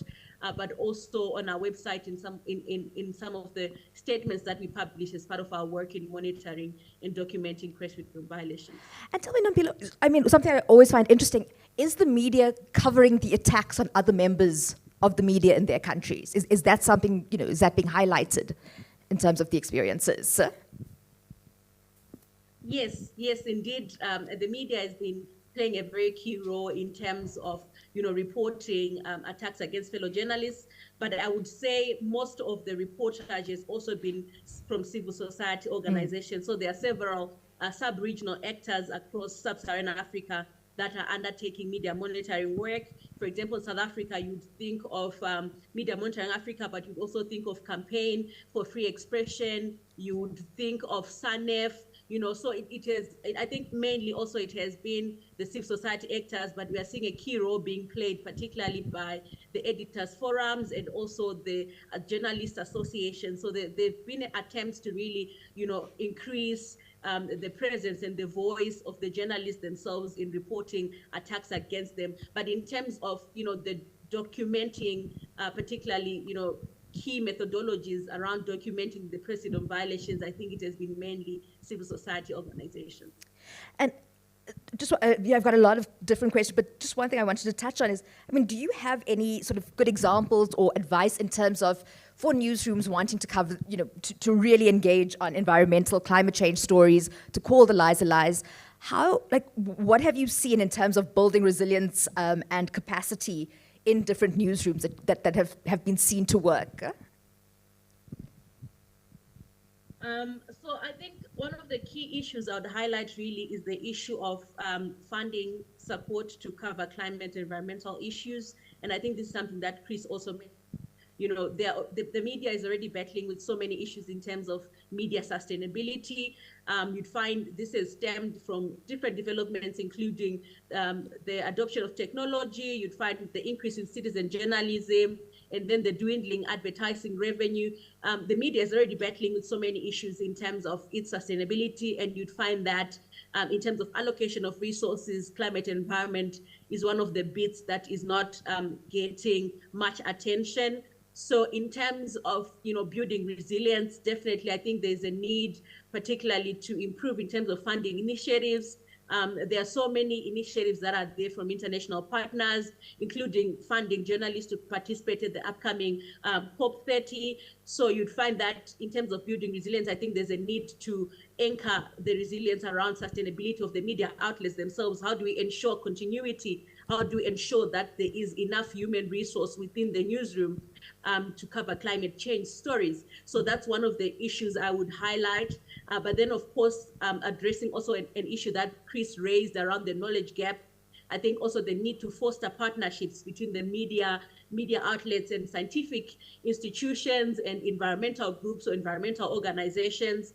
So that's one of the key things that we're also trying to do as part of our current project at IPI, to foster collaboration with diverse stakeholders so that we can strengthen climate environmental journalism by bringing together various groups, the environmental groups, the digital rights groups, the multinational mechanisms and organizations, the businesses, to ensure that there's more collaboration so that we can strengthen the media's ability to cover these stories. But also, in light of the attacks that I mentioned earlier, I think something that I would highlight also is the need to provide support to journalists in distress. To the few climate and environmental journalists that are covering these issues, whenever they've attacks being perpetrated against them, sometimes it's a case of legal support, it's a case of temporary location, it's a case of medical support. I think there's a need also to ensure that we provide that support. I think that's one way of building resilience. And that is something also that we are trying to do as part of our work, to coordinate access to support for journalists in distress, journalists that are covering climate and environment. And then, of course, training the journalists themselves to be able to investigate coordinated disinformation campaigns. Like what Chris mentioned, that there are key actors that are benefiting from these disinformation campaigns, businesses included, governments included. So, there's a need to train journalists to investigate these coordinated disinformation campaigns. And what we've done at IPI is also to develop a guide to decoding disinformation. It's available in several languages: French, Portuguese, Swahili, Arabic, which is a resource which journalists can also use, to really undertake investigative journalism, looking particularly at coordinated disinformation campaigns. So I think from the top of my head, these are some of the key initiatives that I think can help to build resilience of the media and strengthen its capacity to report on climate change stories. Brilliant. Thank you so much. I think your colleague has been posting the links in the chat. For the people in the room, we will also ask that the links get shared with you on the mailing list as well, if that's possible. And Katrina, maybe I can bring you in here because, we've been talking a little bit about sort of the corporate interests and the vested interests. Of course, it's the companies that are conducting the activities, but then we also bring in the social media platforms as well, the ones that effectively make it possible for these coordinated attacks to take place. But in countries like ours in South Africa, we have this, we're kind of confronting this very significant asymmetry of power between platforms and companies not wanting or not being as willing to engage, certainly not being regulated in the same way that they are in, for example, the EU. Can you talk to us a little bit about sort of some of the trends you're seeing, perhaps ideas you have about how civil society, the media can maybe leverage of some of these developments in the EU around mis and disinformation, especially around climate change, and how that can be used in practice to advance the cause? Thank you very much, and thank you everyone to this very exciting panel. So I think there's different elements to look at. One, there's the question of how to leverage EU legislation, and there's two elements to look at. One is a bit really what of this legislation is working and what is not working, and it's still very new, the Digital Service Act. And so what does that mean in terms of learning for potential legislation in South Africa? And two, there is actually a very interesting article, Article 40, which provides access to data. On the one hand, for Article 40.4 for vetted researchers that have to be affiliated to an independent research institution, and also Article 40.12 that provides access to civil society or associative media to access public data. And even though the article is around studying systemic risk that are concerned in the European Union, it does not exclude non-European researchers or civil society to make demands to access data.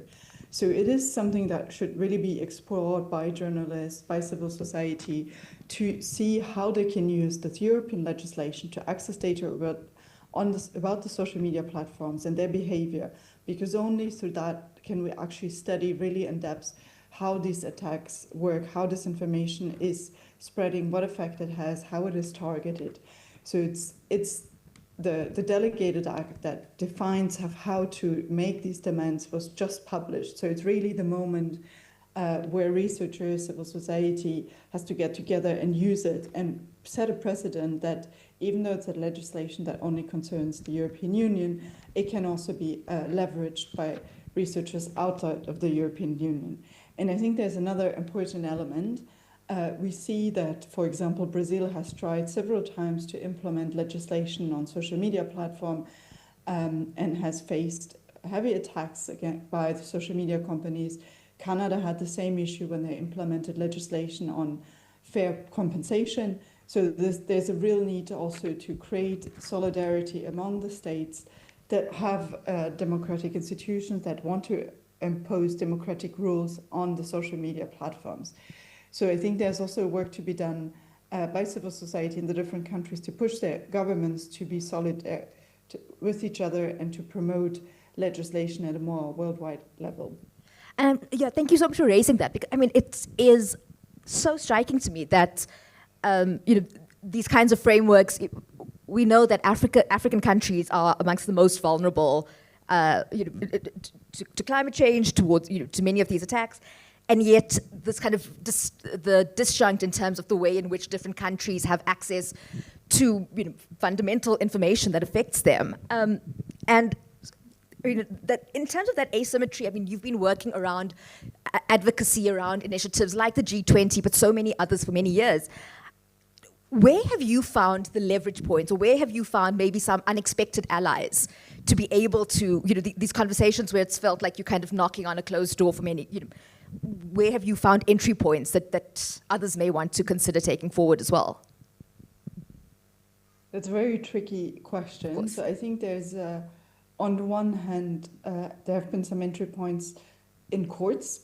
So I think it's very interesting to see particularly the role of the Brazilian Supreme Court that just recently had a new judgment saying that social media platforms are not free from liability, but they have a duty of care.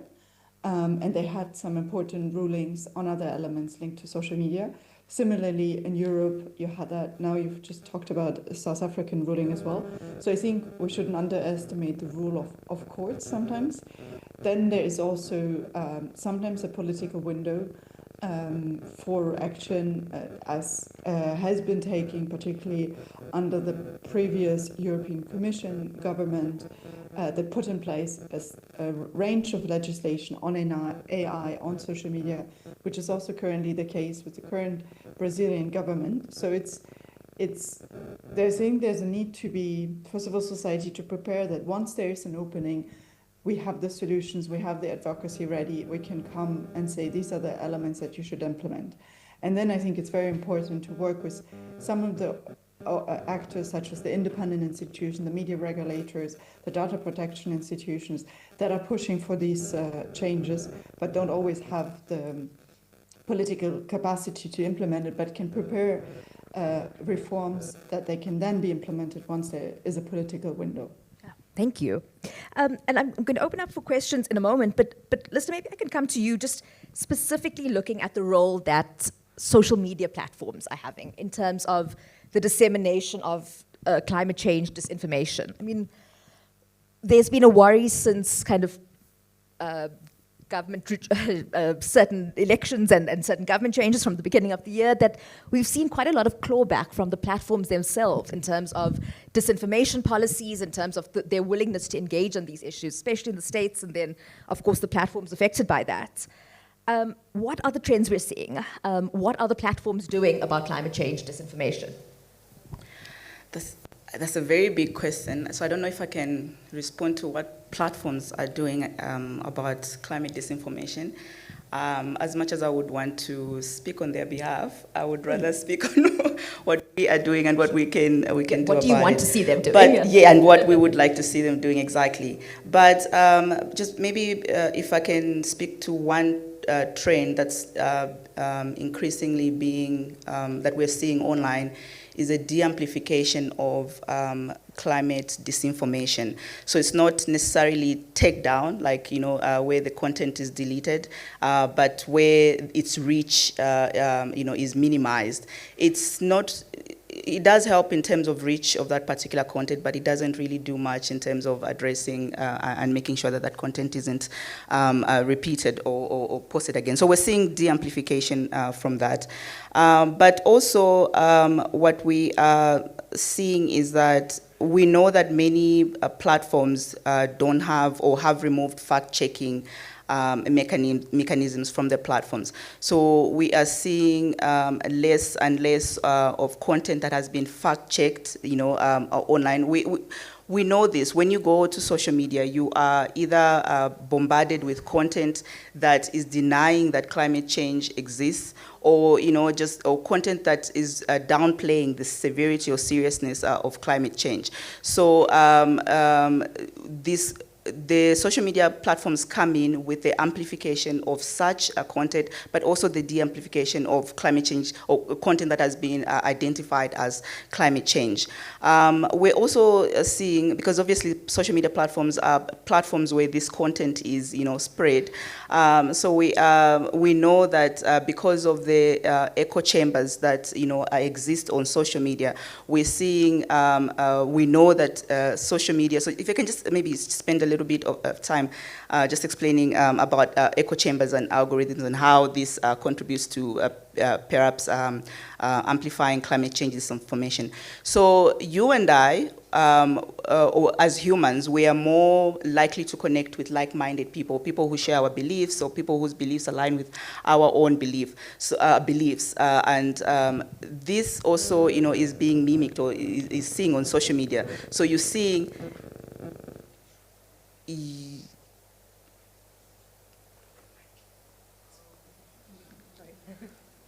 Are we good? Yeah. Okay. So because you are more likely to connect with people who share or who post this information that aligns with what you believe, or that aligns with your beliefs, there's likely a creation of an echo chamber where you're only seeing this content that that aligns with what you believe, yes, but also the danger with that is that climate disinformation will spread in those echo chambers, and oftentimes this will happen before fact-checking comes in, because it's your own its own reality, its own little world that you've created with the networks that you have, and also because platforms benefit from how viral or how likely piece of the content is likely to be engaged with. They are going to push this content to you that will either arouse your emotions or just get you to act with it, basically to engage with it. So when we're talking about echo chambers, we're talking about algorithmic bias, we mean the fact that these are contributing to the spread of climate disinformation. So that's just one part maybe on our social behaviors as human beings. But also there's AI technologies and there's coordinated efforts. We've heard from Chris, we've heard from other speakers about the coordinated efforts that are by maybe interests or people with vested interests who are likely to benefit, profit and power and all of that. But we're also seeing coordinated efforts from these campaigners, even in the form of social bots. We've all gone to a website where you have a friendly Lerato on the corner wanting to chat with you. And these social bots often, communicate autonomously, that word, meaning that you have a conversation with them. You're not having it, you feel like you're having a conversation anyway with, you won't feel like you're having a conversation with a bot or AI system. You feel like you're having a conversation with a Lerato, because these conversations are personalized to target you based on your previous actions or activities on social media, again, because of the type of content that you're likely to engage with. So they will even engage, the social bots will even engage in constructive and concise arguments with you to support or even influence your opinion. So we're seeing all of this on social media. So that's just one AI technology, or one technology that's also using AI to amplify disinformation. But we also have synthetic media, if I can also maybe go through that. So we've all come across videos or audios or texts, by our political leaders or even climate scientists or activists. I think Greta Thunberg, whom we assume we all know, is a very shame. It's so sad that she falls prey.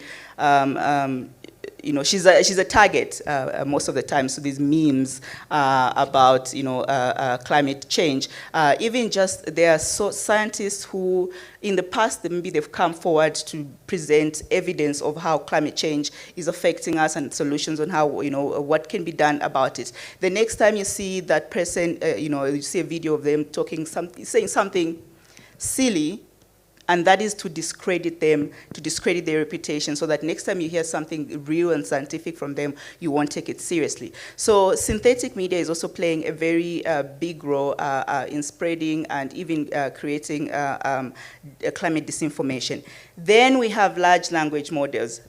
We are all familiar with ChatGPT. People use it like it's, we all trust, or we all want to trust what it's the content that is created by ChatGPT. But the problem with this, or the problem that large language models such as ChatGPT, there are many others, present is the fact that you are, campaigners are able, to create text or disinformation campaigns, even create climate denialism blogs, and even go to your comment section. Somebody tweets something, and you have the comment section very busy with either bots or such things. But the problem is that it's very easy for someone, and very cheaply, for someone to create such kind of content, and very easy to disseminate it, because you don't have to spend years or months and months creating something to deny that climate change is real, or campaigns to greenwash like Chris was talking about. So there's a lot of there's a lot that is happening on social media, but other than the fact that it is a platform where this is spread, we're also seeing that there are coordinated efforts or campaigns that are using the technology or synthetic media to create and disseminate and even discredit actual scientific evidence around climate change. What we would like to see more of, first of all, we need transparency and accountability from the platforms. We need to know, especially when it comes to content moderation, we need to know what before you even get to moderating it, what is being identified or what is being defined as disinformation and climate disinformation. Because we all know when we talk about misinformation, disinformation, hate speech, and we talk about terminologies, we all don't have the same working terminologies, and I'm talking about people from different sectors. So we need to see more of accountability in terms of moderation policies from platforms, but we also need to see platform support for fact-checking, because we're seeing a lot less of fact-checking, and we're seeing civil society organizations having to take up the onus to create or develop fact-checking initiatives. And what we need from platforms is support for these fact-checking systems, and also even accountability and reporting mechanisms like Real 411. And I'm happy that the other speaker was talking about the efforts that civil society, are implementing or doing. And I am, if you allow me, if I can just talk about one of Media Monitoring Africa's initiatives, which is Insights into Incitement, basically a tool that uses artificial intelligence to detect and track content that is insightful. But we also have another initiative called Media Attack Response System, MARS. So this one is targeted at journalists, and what we want to do is, or what we're trying to do is create or build evidence of the attacks on journalists, because somebody did talk about it, and studies have actually come out to show that environmental journalists are being attacked. If they're not being attacked offline, physically, they're being attacked online. And they're not the only, groups of people in the climate change discourse that are being attacked. Activists are being attacked as well. So we have such tools, and what we need now in that regard from the platforms is API moderation and also access to data, so that we are able to inform the tools that we are creating to help with the discourse. Just ask you, because it's such a good, important point that you make. Can you just, like in 2 sentences, when you talk about API moderation, I mean, what does that take? What would it take for the platforms to give access to that, which would make a huge difference in the fight against disinformation?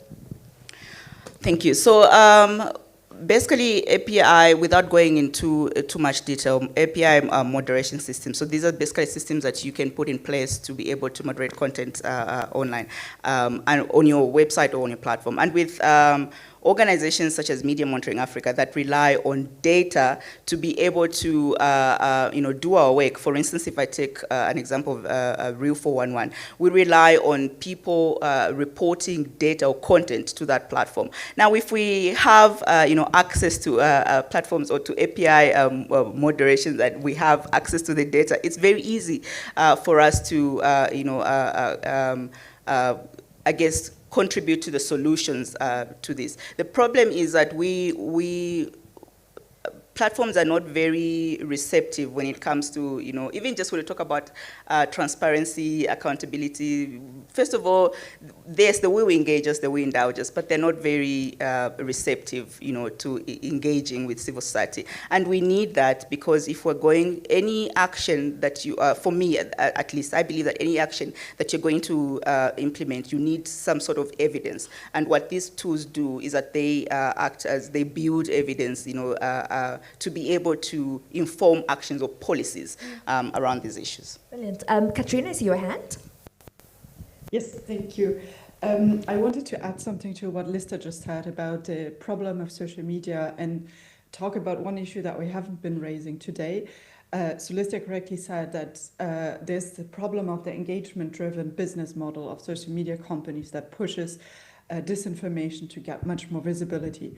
But what's actually really behind us is a huge advertisement market that has grown and grown, and according to the data from the Conscious Advertising Network, the overall advertisement market worldwide is as big as one of the 20 big countries in terms of economy. And this is actually money that is then funding disinformation. And even companies that would like to be more responsible in how they place their ads can actually not have access to where their ads are placed.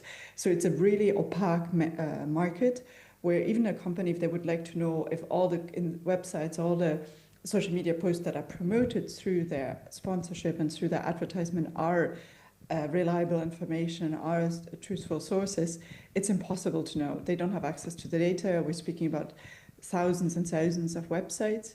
So there's a big issue linked to how to reform this advertisement market that is dominated by a few players, that is totally opaque, and is actually funding disinformation, not just on climate, but in general on different issues. And that is also being used to fund other criminal activities. So I think that's also some of the topics that we should address, and that where maybe there can also be things done in very specifically in South Africa linked to how to encourage South African companies to place their ads directly on media platforms, how to place their ads on trusted sources. So I think that's another discussion maybe to have in this element of how to fight climate disinformation. Absolutely, that's critical. Liz, I'll come back to you. Is it directly to this? Yep, go ahead. Yeah, of course, sir. I think that we need to be calling on platforms is the amplification of credible voices. So right now we're talking about journalism. I'm sorry. I really wanted to say that as quickly as possible. No, take you. But I was saying that the other thing that maybe platforms can do, that we can start calling on platforms, is amplification of credible voices. Right now we're talking about journalists. Content that is done by environmental journalists, how likely is it that a piece of content will go viral? Because we know that platforms will push content that is likely to go viral, and this is mostly content that is controversial or that speaks to emotions. So what we need more is amplification of actual credible voices, scientists and journalists, the content that they produce. I think maybe this is. Chris, can I loop you back in here? I mean, we talk about these echo chambers. Lister talked about just the definition of disinformation. Does greenwashing, for example, constitute disinformation in terms of these policies? We know that in the face of detailed research around the value of sort of renewables, a simple campaign around renewables costs jobs will be enough to kind of dissuade people from doing it. How do you build these how do we make this real for people to understand, to want to engage in this? As the media, as civil society, what are the tricks? I think, I mean, if I knew the answer, we would implement it. I think part of people have said today how complicated climate change conversations are, and that's right. But they're also quite simplistic, right? In that it's about what bad actors are doing to the rest of the world. I think, I mean, to answer your question, I think what's important to remember is that greenwashing is not accidental. I mean, they employ ad agencies and pay them millions of rands, and PR companies and pay them millions of rands to do this. It's active misinformation and disinformation rolled into one. The approach we take in Mobilize, right, and Mobilize was born out of an attempt to educate people about the dangers of COVID-19 in 2020. And we use the same principles now to try and educate people about climate change. It is a kind of four-step model, and I don't know if it applies to journalism, but it certainly works in a public education space. The first is to get people curious, just to get them to think about the fact that it's not only about a storm or a cloudburst, to get them curious in the concept that there is a deliberate process underway to disrupt nature, and that will affect all of us in a negative way, even if you live on the highest mountain. So once we stimulate curiosity, we try and translate that into interest. So we point people to different ways of understanding what climate change debates are about. And it links to what I was saying earlier about capitalism. It links to what Trump is doing around vaccines, etc. Just trying to sort of join the dots. And then once we've developed that interest, to try and build understanding of the issues, number one, but more importantly, action. We target activists. We want to equip activists to build climate change campaigns into their work, to draw the dots, join the dots between poverty, inequality, hunger, etc., and see that in the context of climate change. And it works. It takes time, right? And I think young people. I really like what we heard earlier about Article 12, and I think some kind of partnership there would be useful, because we are living in an incredibly cynical world, and it's almost the era of anti-truth. I mean, that's how I see Trump, right? Is you destroy the truth, and you basically destroy everything. Court cases happen, evidence is presented, and then it suddenly doesn't exist. So in an environment where there is this focus on anti-truth, the only weapon we have is truth and the rigor, and we must fight for the integrity of the information we put forward, but we must do it in a way that's interesting, compelling, and relevant. I worry that too much climate discourse is abstract. I mean, in the position paper that you circulated, there's a glossary with 7 terms in it. We need a glossary with 100 terms in it, because I think there's so much about climate change that is alienating and feels scientific and whatever. We really need a kind of process to help society understand what is being inflicted on it by people whose objective is to accumulate more and more wealth. I mean, you made the points about the people who own X and platforms like that. They play in Bitcoin. Bitcoin consumes huge amounts of energy. So it's in their interest to try and keep fossil fuels going so that the Bitcoin factories don't have to rely on the sun or the wind. Those links, I think, are really important, and I think we owe it to society to join those dots, not in a way that is conspiratorial, but just says, these are the facts, look at the consequences, and importantly, calls to action. Journalism, maybe not, but I think as people in civil society, we need to be getting calls to action that say, you can do something about this, and you need to get involved in this, and here is some information that can equip you to do it. So I'm very good at not answering questions, so I hope that but I really like the 4-stage approach. Nampila, I see your hand up. Yes, I just wanted to jump in on the conversation around the role of tech companies and the digital platforms in terms of, addressing climate change disinformation. So I was actually part of a conversation quite recently, and we're particularly focusing on Zimbabwe, but we're looking at the role of social media influencers, and something that we acknowledge that we've realized is actually this interconnectedness between monetization of content and disinformation. So you'd find that most of the social media influencers are pushing disinformation and sensationalizing content, because then it goes viral and it translates also into money, technically speaking. So you'd find that that's another thing, also another angle that we've been thinking about with regard to tech platforms, digital platforms, and disinformation. How how can we strike a balance between, paying people for their content and also ensuring that this monetization approach is not a channel that is then abused to create sensationalizing content and push forward disinformation. Thank you. Very quickly, I want to open up just to see if there are any pressing questions, anybody who wants to raise any points. Noor, I think you've got some questions from the online participants. So we do have a question from online. So this is from Atumiling. They say, concerning the role of corporations concerning climate change and the lack of political will by government, I would like to hear the panel's thoughts on the need for economic development, which is a real need, but particularly through extractivism and the growing narrative that foreign-funded NGOs are blocking such development. There is a hand online, but I would just prefer David, if you can put your question in the chat, please. Okay. Any other questions from the room? Anybody wants to make any comments? Thank you. Good morning. My name is Diana. I am currently doing a fact-checking fellowship with Norway Democracy and Code for Africa. My question is, anyone can respond. Do you think there is interest in South African media space in addressing climate change, disinformation?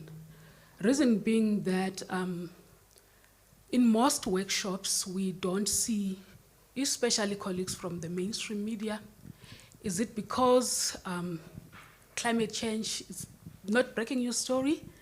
What are your thoughts on that? Anyone else? Last question, and then. Thank you. I'm Dorothy from Kwapanang Africa Against Xenophobia.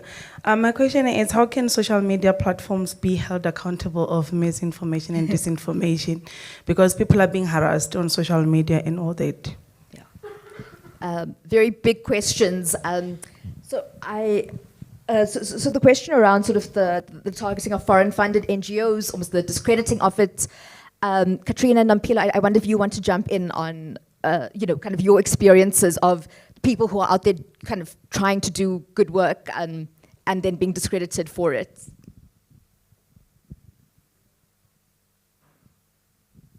Nampila, maybe you want to. Yes, sure. I was looking at Katarina, checking if she's unmuting.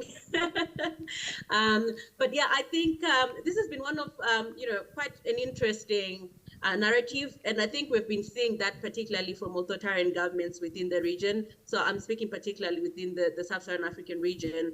And, this narrative has been particularly used, especially when governments are trying to undermine the work that these civil society organizations are doing and are trying to justify some of their restrictive provisions in their NGO laws. So you find that so many of our governments have been introducing these laws. Zimbabwe, they recently enacted it. It's an amendment to the Criminal Law Code, but it's called the Private Voluntary Organizations Act. It was there also in Angola last year with several discussions, 2023, 2024, Angola, Mozambique. So you find that so many of these countries have been introducing these NGO laws, and that is one of the sort of the narratives that they're pushing forward to say, these are foreign-funded organizations. They're trying to push for regime change agenda, but all stemming from the fact that they don't want to be held accountable, because that's what most of the organizations have been doing, trying to hold governments accountable to their policy commitments, to their legal obligations, to their regional and international frameworks that they've signed on to, to their constitutions even, and all of these rights that are enshrined in the constitutions. So this is a narrative that we have seen particularly from governments as a way of trying to undermine the work of civil society, and as a way of, ensuring that they have control over the narrative that civil society push through. They talk about Western funding. They talk about civil society organizations trying to push for regime change, but just as a way of trying to evade accountability. So yeah, I think in terms of the question that Itumeleng is asked, what I would say really is that I don't think I have a very strong response to how we can navigate this. But perhaps one of the key things that I'd highlight is something that we've always been pushing for, and something that I mentioned earlier, is that issue around multi-stakeholder collaboration. And it also goes back to the issue of the intersectionality of these issues, which is something that Chris mentioned. We need to acknowledge how, you know, all these issues around climate change and the environmental crisis tie in with several other issues, even issues around food security, around health, around governance, around national security even. So recognizing that interconnectedness with all these issues and the roles that various stakeholders can play, I think that can help, because if we speak with one voice, we are then able to confront some of these narratives that are being pushed forward, especially by corporations and governments. Thank you. Really, yeah, very important points. A complex issue, but absolutely. Chris, is the media interested? There's a couple of journalists on the call. Maybe they can I mean, if I can be like Reggie and quote things from the past, I attended a seminar at the Presidential Climate Commission, which you may remember. It's there, but it's not there. Right? When was that? And at that, we were discussing communication and messaging, etc. And there was a climate reporter from the Mail and Guardian who said he was one of 2 journalists in South Africa who cover climate as their beat, right? I don't know what sort of depth or breadth you're going to get. So I think that's part of the problem, is there aren't dedicated resources. But alongside that, there aren't resources generally in the media environment. So it's a constant battle to find issues that are fairly easy to understand, fairly easy to cover, and get you lots of clicks. I think the SABC, and I'm not saying this because Isak is here, I think the SABC is a bit different. I think it does try to provide a more comprehensive, but we need the level of resources focusing on climate that we have doing investigative journalism around corruption. We need an Amabungane, we need a Scorpio, we need a News 24, because this is the story, I think. It's the story. But bear in mind that the people who set up media institutions don't do it because they want to contribute to public knowledge. It's an equally extractive process, apart from the public broadcaster. They're in it for profit. And I don't think they're going to step up and commit resources to a story about how people like them are destroying the planet. I'm not saying it's a conspiracy of silence, but I don't think you see anything like the rigor you should see around how business conducts itself in South Africa, whether it's ethics or fossil fuel use or transparency around reporting or the use of state capture consultants. It's not in their interests. And I don't know if it's something we can pick up later, but I think the fact that this M20 is looking at a relationship with the G20 is important. But there's a blind spot, which is something called the B20, which is business. It's headed by Cas Kuvadia, who used to be the CEO of Business Unity South Africa. It brings together the captains of industry in South African business and the rest of the world.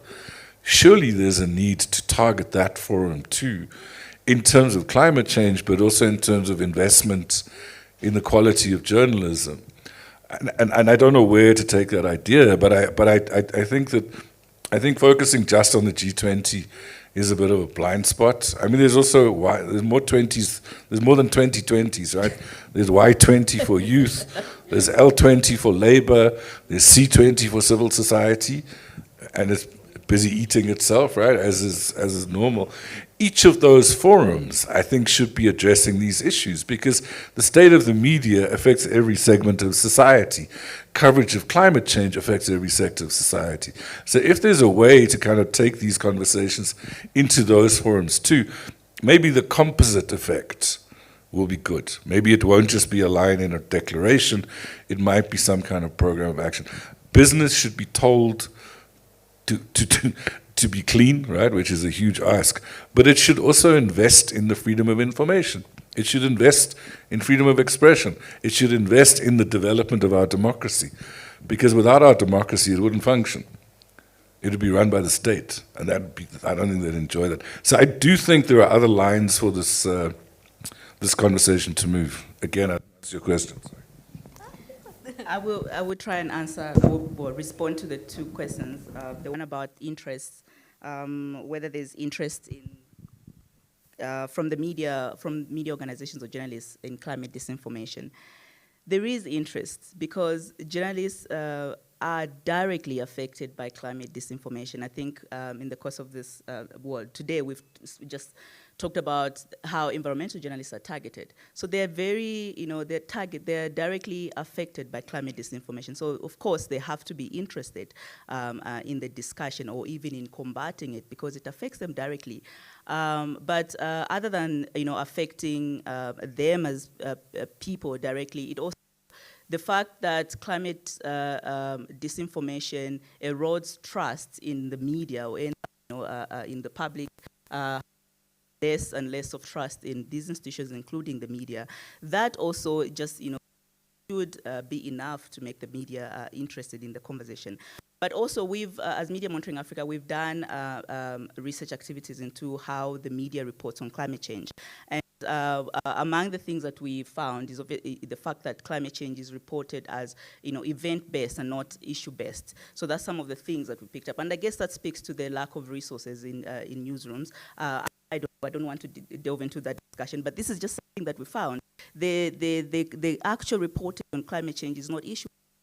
And even when you look at the people that are speaking in this coverage, it's not the source list is dominated by government officials who in most cases don't even have the right information about climate change. So of course, if they're not interested, if journalists are not interested in the discourse on climate, they have to, it directly affects them, not just as journalists, also as humans. Now break it down to a female environmental journalist. This person will be attacked on three, they'll be attacked because they are online, or even offline because they're a woman, then they'll be attacked because they're a journalist, then they'll be attacked because they're an environmental journalist. So of course they have to be then lastly and very quickly, how can platforms be held accountable? Right now, there's a very great opportunity for media, academia, scientists, everybody to contribute to the development of guidelines. So the African Commission on Human and People's Rights adopted three guidelines in March of this year. And one of these guidelines is Resolution 630, which has to do with platform accountability and fact-checking. And Media Monitoring Africa is spearheading, I'm happy to announce, is spearheading efforts into the development of these guidelines. So we're calling on everyone in this room and even online, everyone who cares about climate change, who cares about human rights, who cares about holding platforms accountable, to contribute to this it's just a simple, input system. They just go online and fill in a couple of questions that we have created just to get their input. But everyone has an opportunity right now to contribute to how states can monitor tech companies or platforms in terms of how they safeguard information integrity through fact-checking and accountability. Fantastic. Thank you so much. Please join me in giving the panel a massive round of applause. Thank you all so much for all your contributions. And I look forward to taking this conversation further with all of you. Thank you.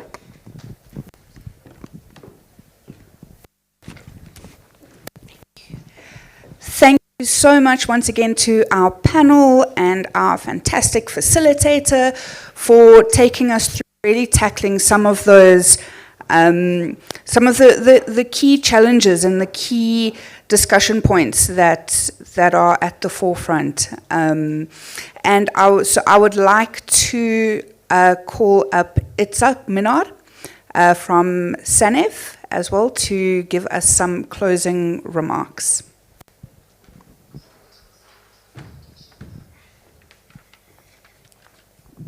Thanks, Tandy. So last year, after the leadership summit in Brazil, the G20 leadership summit, we initially thought it looks like the issues promoted by media, free expression, role of journalism in society has started to get traction in the G20 processes. Then we saw the South African agenda for the G20 with just about zero references to the role of media, nothing about media support, media development, how media can support G20 economies, or even nothing on information integrity. This is coming from Brazil, which launched the Global Initiative for Information Integrity and Climate Change, together with UNESCO and others. But the South African agenda said nothing about it. So SANEF and Media Monitoring Africa decided we can't let that go. We need to get these issues on the agenda. We thought initially we could be working within the G20 community, but it soon became clear that it may be better to do it independently, which is the M20, and to try and make as much noise as we can, and to try and influence and lobby and promote these issues. So it started out as SANEF and MMA putting a small program together, advocacy program that we run during the year. That has grown now. And I want to give an idea of the support that we have for this initiative. And if I say this initiative, it is to advance the role of media in society, media in G20 economies, journalism as a public good, credible information, information integrity. So in South Africa, some of our partner organizations, so you'll see here an initiative by SANEF, MMA, and partners. Some of the South African partners include GIBS, the media leadership think tank, who in the same week as the summit that I'll speak about in a moment, will also host the Africa leg of the Control Plus J conference on the future of journalism. So we're working closely together, and some international visitors will attend both of the conference. The Press Council is part of the team, Campaign for Free Expression. We also get support from BrandSA and a couple of other commercial entities. Around the continent, we have support, and if I say support, it means they do something for the M20. Maybe they're doing a policy brief. We use their experts. We do events like this today. So IPI Africa, International Press Institute Africa, SAPESA, which is a Southern and Central Africa-based digital rights organization, the African Editors Forum, African Women in Media, the Center for Information Integrity in Africa, based in Cape Town, the Namibia Media Trust, who's, by the way, working on plans to setting up a Southern Africa climate change newsroom. So they're all part of our African partners. Other partners include Global Forum for Media Development, RSF, Reporters Sans Frontières, Deutsche Welle Academie, Center for News and Technology Innovation in the US, IFPIM, the International Fund on Public Interest Media, CAS, who's here today, Konrad Adenauer Stiftung, Momentum Media and Technology Task Force from Brazil, UNESCO, who played a key role in some of our knowledge partner efforts. Am I missing somebody? I'm probably missing somebody. IMS, International Media Support. So those are some of the organizations who are now part of this. And it's no longer just a South African 2025 effort. Many of the organizations that I mentioned now volunteered to join an advisory group that will become a steering committee to take the M20 initiatives ahead after this year, including a few American organizations who will try and promote information integrity in the US next year. So let's see how that goes. So, just to give you an idea of how this idea has grown and what we're trying to achieve. Next event, 8 August, a webinar on media, justice and gender. The lead partners are MMA and the African Women in Media. We're also working on another webinar later in August probably on AI and the media. That will be based on a policy brief done by Research ICT Africa and CEPESA. And that also looks at, we expect that at the end of September, the G20 and the AU will have some kind of joint effort about AI policy on the continent. So we want to get the media issues on the table, and that's why we're doing that. So I've been referring to policy briefs. I think we have now published 6. There are 2 more that will be published in the next few days. And mid-August, we will publish number 10. That's anything from the one that's the topic of today, information integrity and climate change. There's also a general one on information integrity. There's a trio of policy, different angles on media viability, on media funding. There's one on news as a public service on digital public infrastructure that's coming.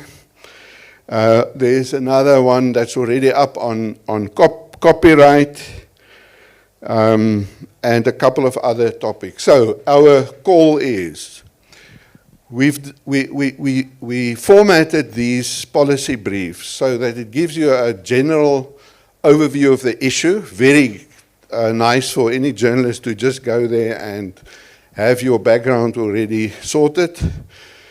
There's also sections on exactly what it is, what we want the G20 should include in their document, so the call on the G20. Each of those policy briefs also have issues that the media should reflect on. What can the media do better on those particular issues? So if you're in a position to republish or repost it, or to promote it in some or other way, or publish extracts, or use some of those simply as a discussion point in the newsroom to look at different angles on any of the issues that I mentioned, that would be great. So, and then we're working up to the summit on 1 and 2 September here in Johannesburg, where these 10 policy briefs will form the backbone of the discussions during the summit. Just about all the organizations that I mentioned from around the world will be present. We're putting together panels, information sessions, quick fire, inputs on key issues. We should say thanks to the public broadcaster who's been committing to do a live stream because we're oversubscribed. It's full, but people will be able to follow that.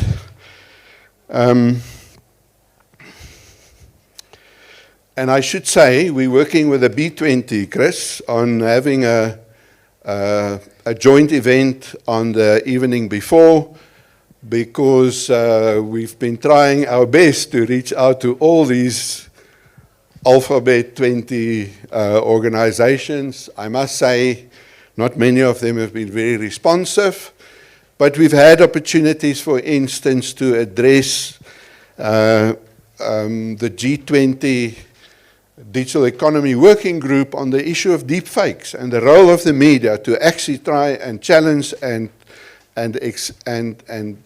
through fact-checking and other methods, try and give the correct information through to the public. So there's going to be, probably after the summit, we will continue then to promote the outcomes. The summit will come out with a declaration on particularly what we ask. And we will also use the African Investigative Journalism Conference early November at WITS, which is still open to attend, by the way, and where there's a strong focus on climate change coverage and investigative climate change stories. We will use that also as a way to get further support from around the continent for the issues that we want to put on the G20 agenda, and that's about 10 days or 2 weeks before the G20 leadership summit. So we really hope that the issues that we raise, that somebody in the G20 is listening.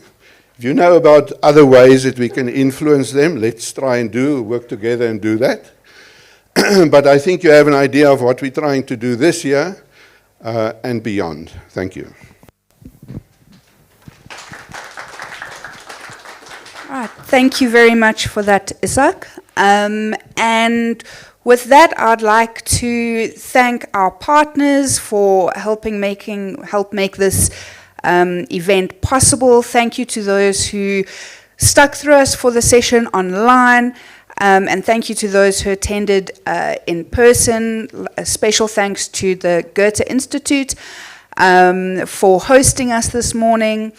As well as other partners, Alt Advisory for their work on the climate discussion document, for IPI and FID, and representatives online, Katerina, Lydia, Nompilo, as well, for your input and for your participation, even though we were only able to have you online. So thank you for that.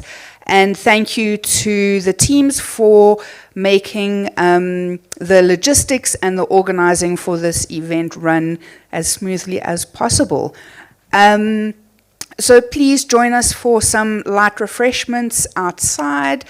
And as Isak mentioned, our next event will be on the 8th of August. Please keep an eye out for details on that.